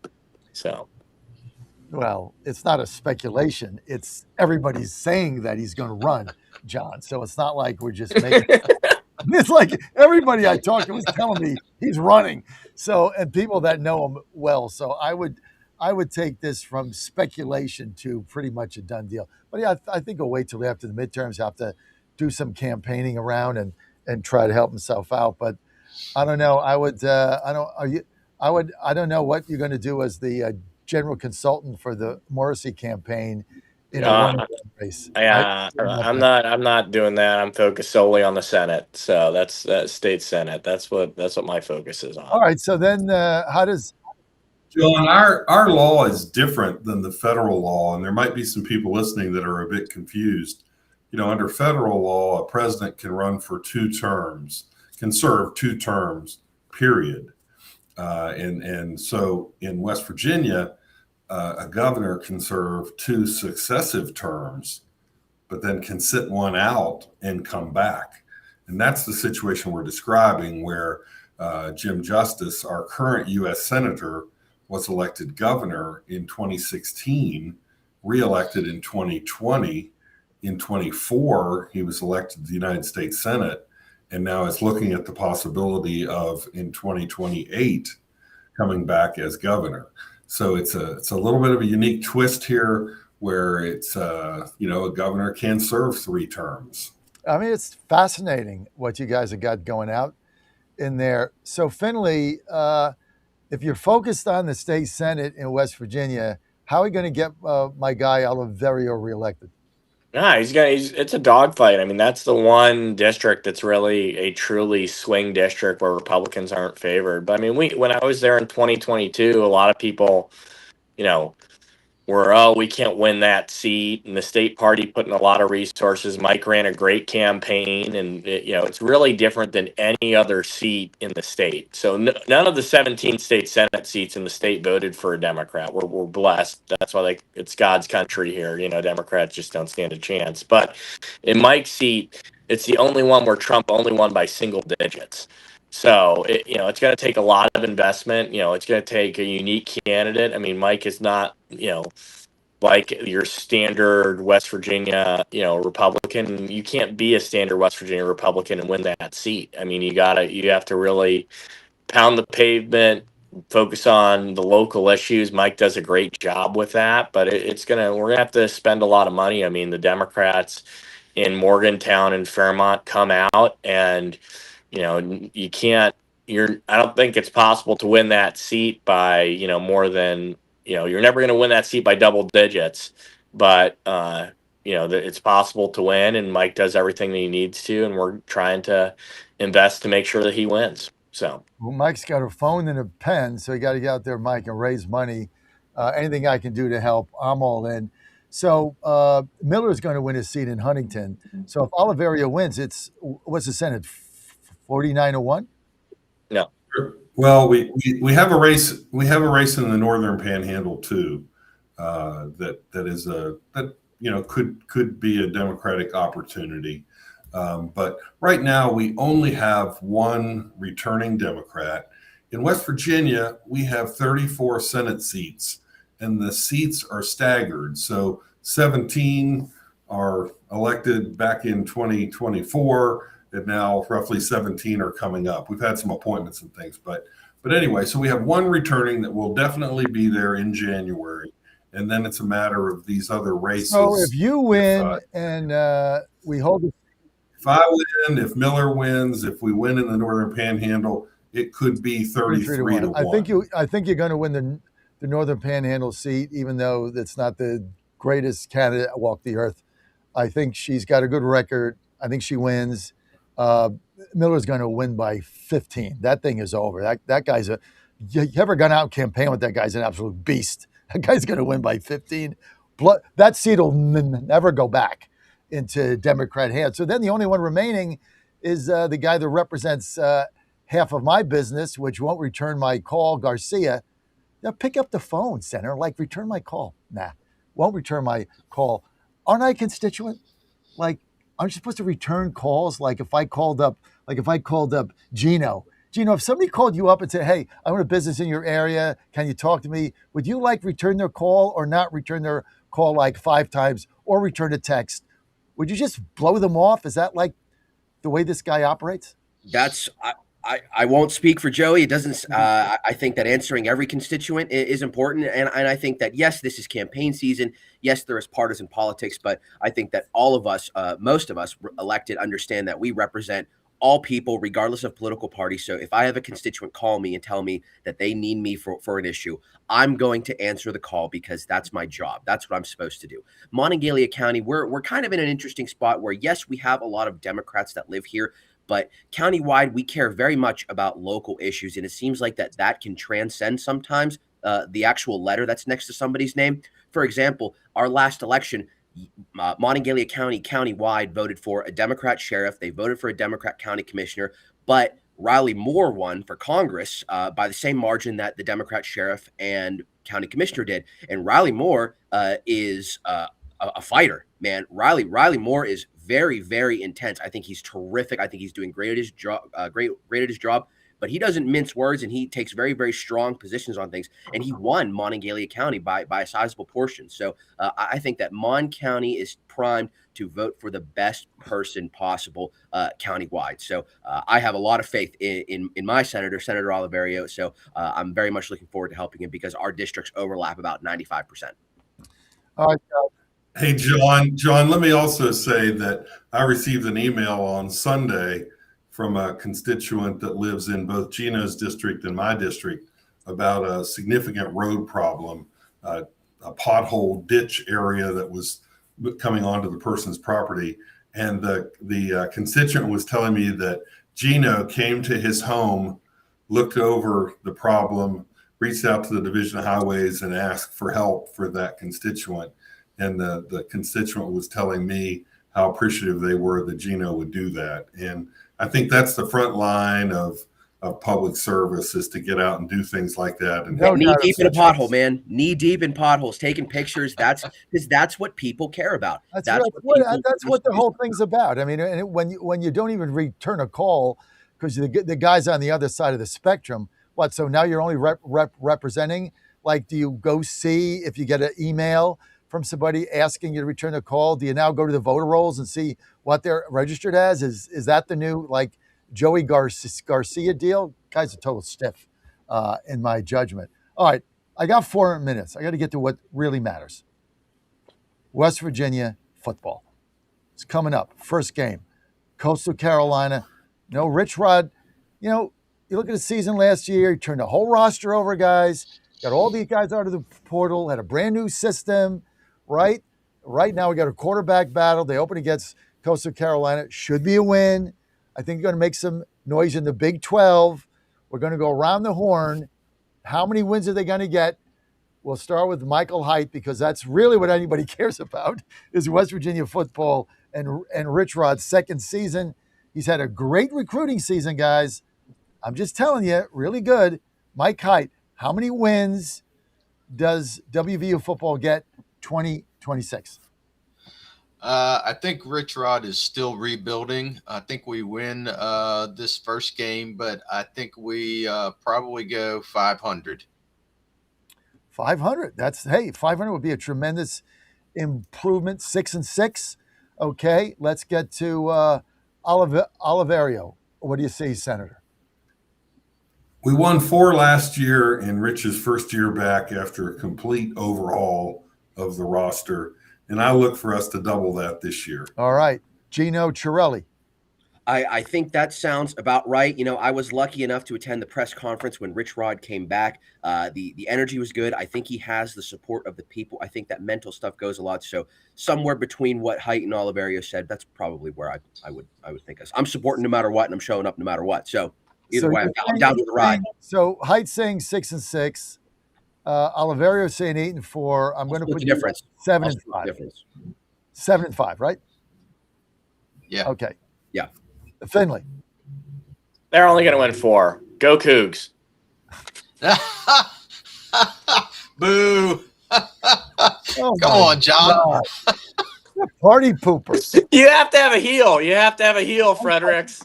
We follow this on WB Sports Wow. Nation. We follow everything he's doing. We go to the. I got my beat writer out there going to the practices. I think this is going to be the shocker of the Big 12. I really feel it this season. I'm with Oliverio. I think this team is going to go 8-4. I think they're going to win game. Got to remember, last year, okay, they got a couple games they got blown out in. Bad, okay? But they were competitive in a lot of these games. I like our quarterback situation. I like our offensive line. We got some big guys, and I think we win all the non-com games, and I think we go 8-4 overall and win. I think there's how many Big Ten games we play? 8 Big Ten games. I think we go 12. Big 12. Big 12. Yeah, John, you got to be careful following me though. I'm a guy that cheers for the Washington Generals. Okay, so you got to be careful following me. Big Ten, Maryland, baby. Fear the turtle. I think we go 8-4. Don't boo the Terps. Not nice. Hey, John, I want all the baseball fans that follow your show. August 30th is our Military Appreciation Night at Mountaineer Baseball Field, where our minor league team, the Black Bears, will play. So to all our folks who have worn the uniform of our country, we want to honor you. August 30th, 5 p.m. first pitch. Hope folks will come out to the ballpark. Admission will be free for those who have served our country. I've jotted that down. I'll promote it just for you, Oliverio. Thank you. Not you. Paid for or authorized by the Oliverio for Senate campaign. That's my disclaimer. You'll get tired of hearing our ads on your network this fall. Wait. We got to get you on we got to get you on the football schedule too. But you got to get me up there. I want to bring the bus to a fundraiser, do an MC. We'll even bring Finley. Finley will come. We get Gino there. We get a whole thing. Come on, man. We'll have some fun. Race. It's all good. It's all good. It's all good. I got to get my guys in, man. Oliverio, we don't worry about height. He's going to get 80%. We got to get Gino in. We got to get Mike in. And I got to get Garcia out. If I'm still around, I don't care if I got to knock on 50,000 doors myself. That guy's a stiff. He's got to go. Find me a candidate, Finley. Ooh, maybe Finley moves there. No. John, state senator, Fairmont, lovely area, John. I think it'd be good. Hey, Fairmont's a great community. It's a great community. I'm just not moving. That's all. Moving for state senate. I'm loving it. No, I'm good. Thank you for having us, John. I have so much fun with you guys. Okay, great having you. Jim Justice Juggernaut is coming down the pike. I'll see you guys next week. Michael Patrick Leahy next, live. Keep it right here. Defiant. 10 consecutive nights of U.S. strikes haven't forced Tehran to loosen its grip on the Strait of Hormuz, through which about a fifth of all traded crude oil and natural gas previously passed. The UK's Maritime Trade Operations Agency says it's received multiple reports of a tanker being hit by a projectile 8 nautical miles off the coast of Oman. Iran's paramilitary Revolutionary Guard claimed the attack and those on 2 other ships targeted in the waterway since Sunday. As fighting has intensified between the US and Iran, mediators have stepped up efforts to revive the interim peace deal signed last month. The BBC's Yolande Nell. On orders from President Trump, additional 50% tariffs going to be imposed on some Canadian imports. The president accusing the Canadians of unfairly discriminating against American goods. Tropical storm Bertha building strength in the Gulf of America, moving toward the Florida Panhandle. Stocks are higher this morning on Wall Street. The Dow's up 189 points. The Nasdaq Composite Index ahead 227, and the S&P is better by 38 points. More on these stories, townhall.com. Hi, I'm Kirk Cameron. Christian Healthcare Ministries is not another health insurance policy. If you're tired of year-long contracts and pointless restrictions, CHM offers anytime enrollment on your schedule and at your convenience. With CHM, you're paying half the cost of a traditional health insurance plan. So that puts more money back into your budget for everyday needs. Plus, you'll have access to CHM's care solutions for virtual appointments, prescription savings, surgery support, and more. My family and I joined in 2018, and it's changed our lives for the better. We love paying way less while helping other believers afford their medical bills. Take the leap of faith and see why Christians across the nation are better with CHM. Get started by calling 1-833-JOIN-CHM and use promo code WELLNESS for a 50% credit towards your first month. That's 1-833-JOIN-CHM and use promo code WELLNESS. The sentence is life for a one-time drug lord in New York, and prosecutors pleased with the punishment. In Brooklyn, former Sinaloa cartel kingpin Ishmael El Mayo Zambada has been sentenced to life in prison after pleading guilty last year to drug trafficking. El Mayo was the world's single biggest drug trafficker this century. U.S. Attorney Joseph Nocella says it's a worthy sentence after a years-long fight to bring the Mexican drug lord to justice. A life sentence cut off from family, cut off from freedom, cut off from the outside world is fitting punishment for the harm that El Mayo has caused to countless victims. At his hearing, Zambada apologized for the harm he caused and called for an end to the cycle of drug violence. Judge Brian Cogan honored a defense request that the 76-year-old be recommended to a federal prison hospital where he can be treated for age-related illnesses. I'm Jennifer King. News and analysis at townhall.com. The Women's Tennis Association is introducing one-time mandatory genetic testing for all players, effective today. It's a requirement to compete at the 2028 Los Angeles Olympics. The WTA has updated its women's eligibility policy to include gender screening based on biological sex this week to preserve the integrity of women's professional tennis and maintain fair competition conditions for all players. The new policy takes the organization in line with the eligibility policy introduced by the IOC in March to align with President Trump's executive order on sports ahead of the 2028 Olympics. Keith Peters, Washington. Federal judge is ordering Paramount and Warner Brothers Discovery to halt their $81 billion merger for at least 2 weeks. This allows states that are challenging the deal more time to see their case through in court. They argue the combination would harm competition. More on these stories, townhall.com.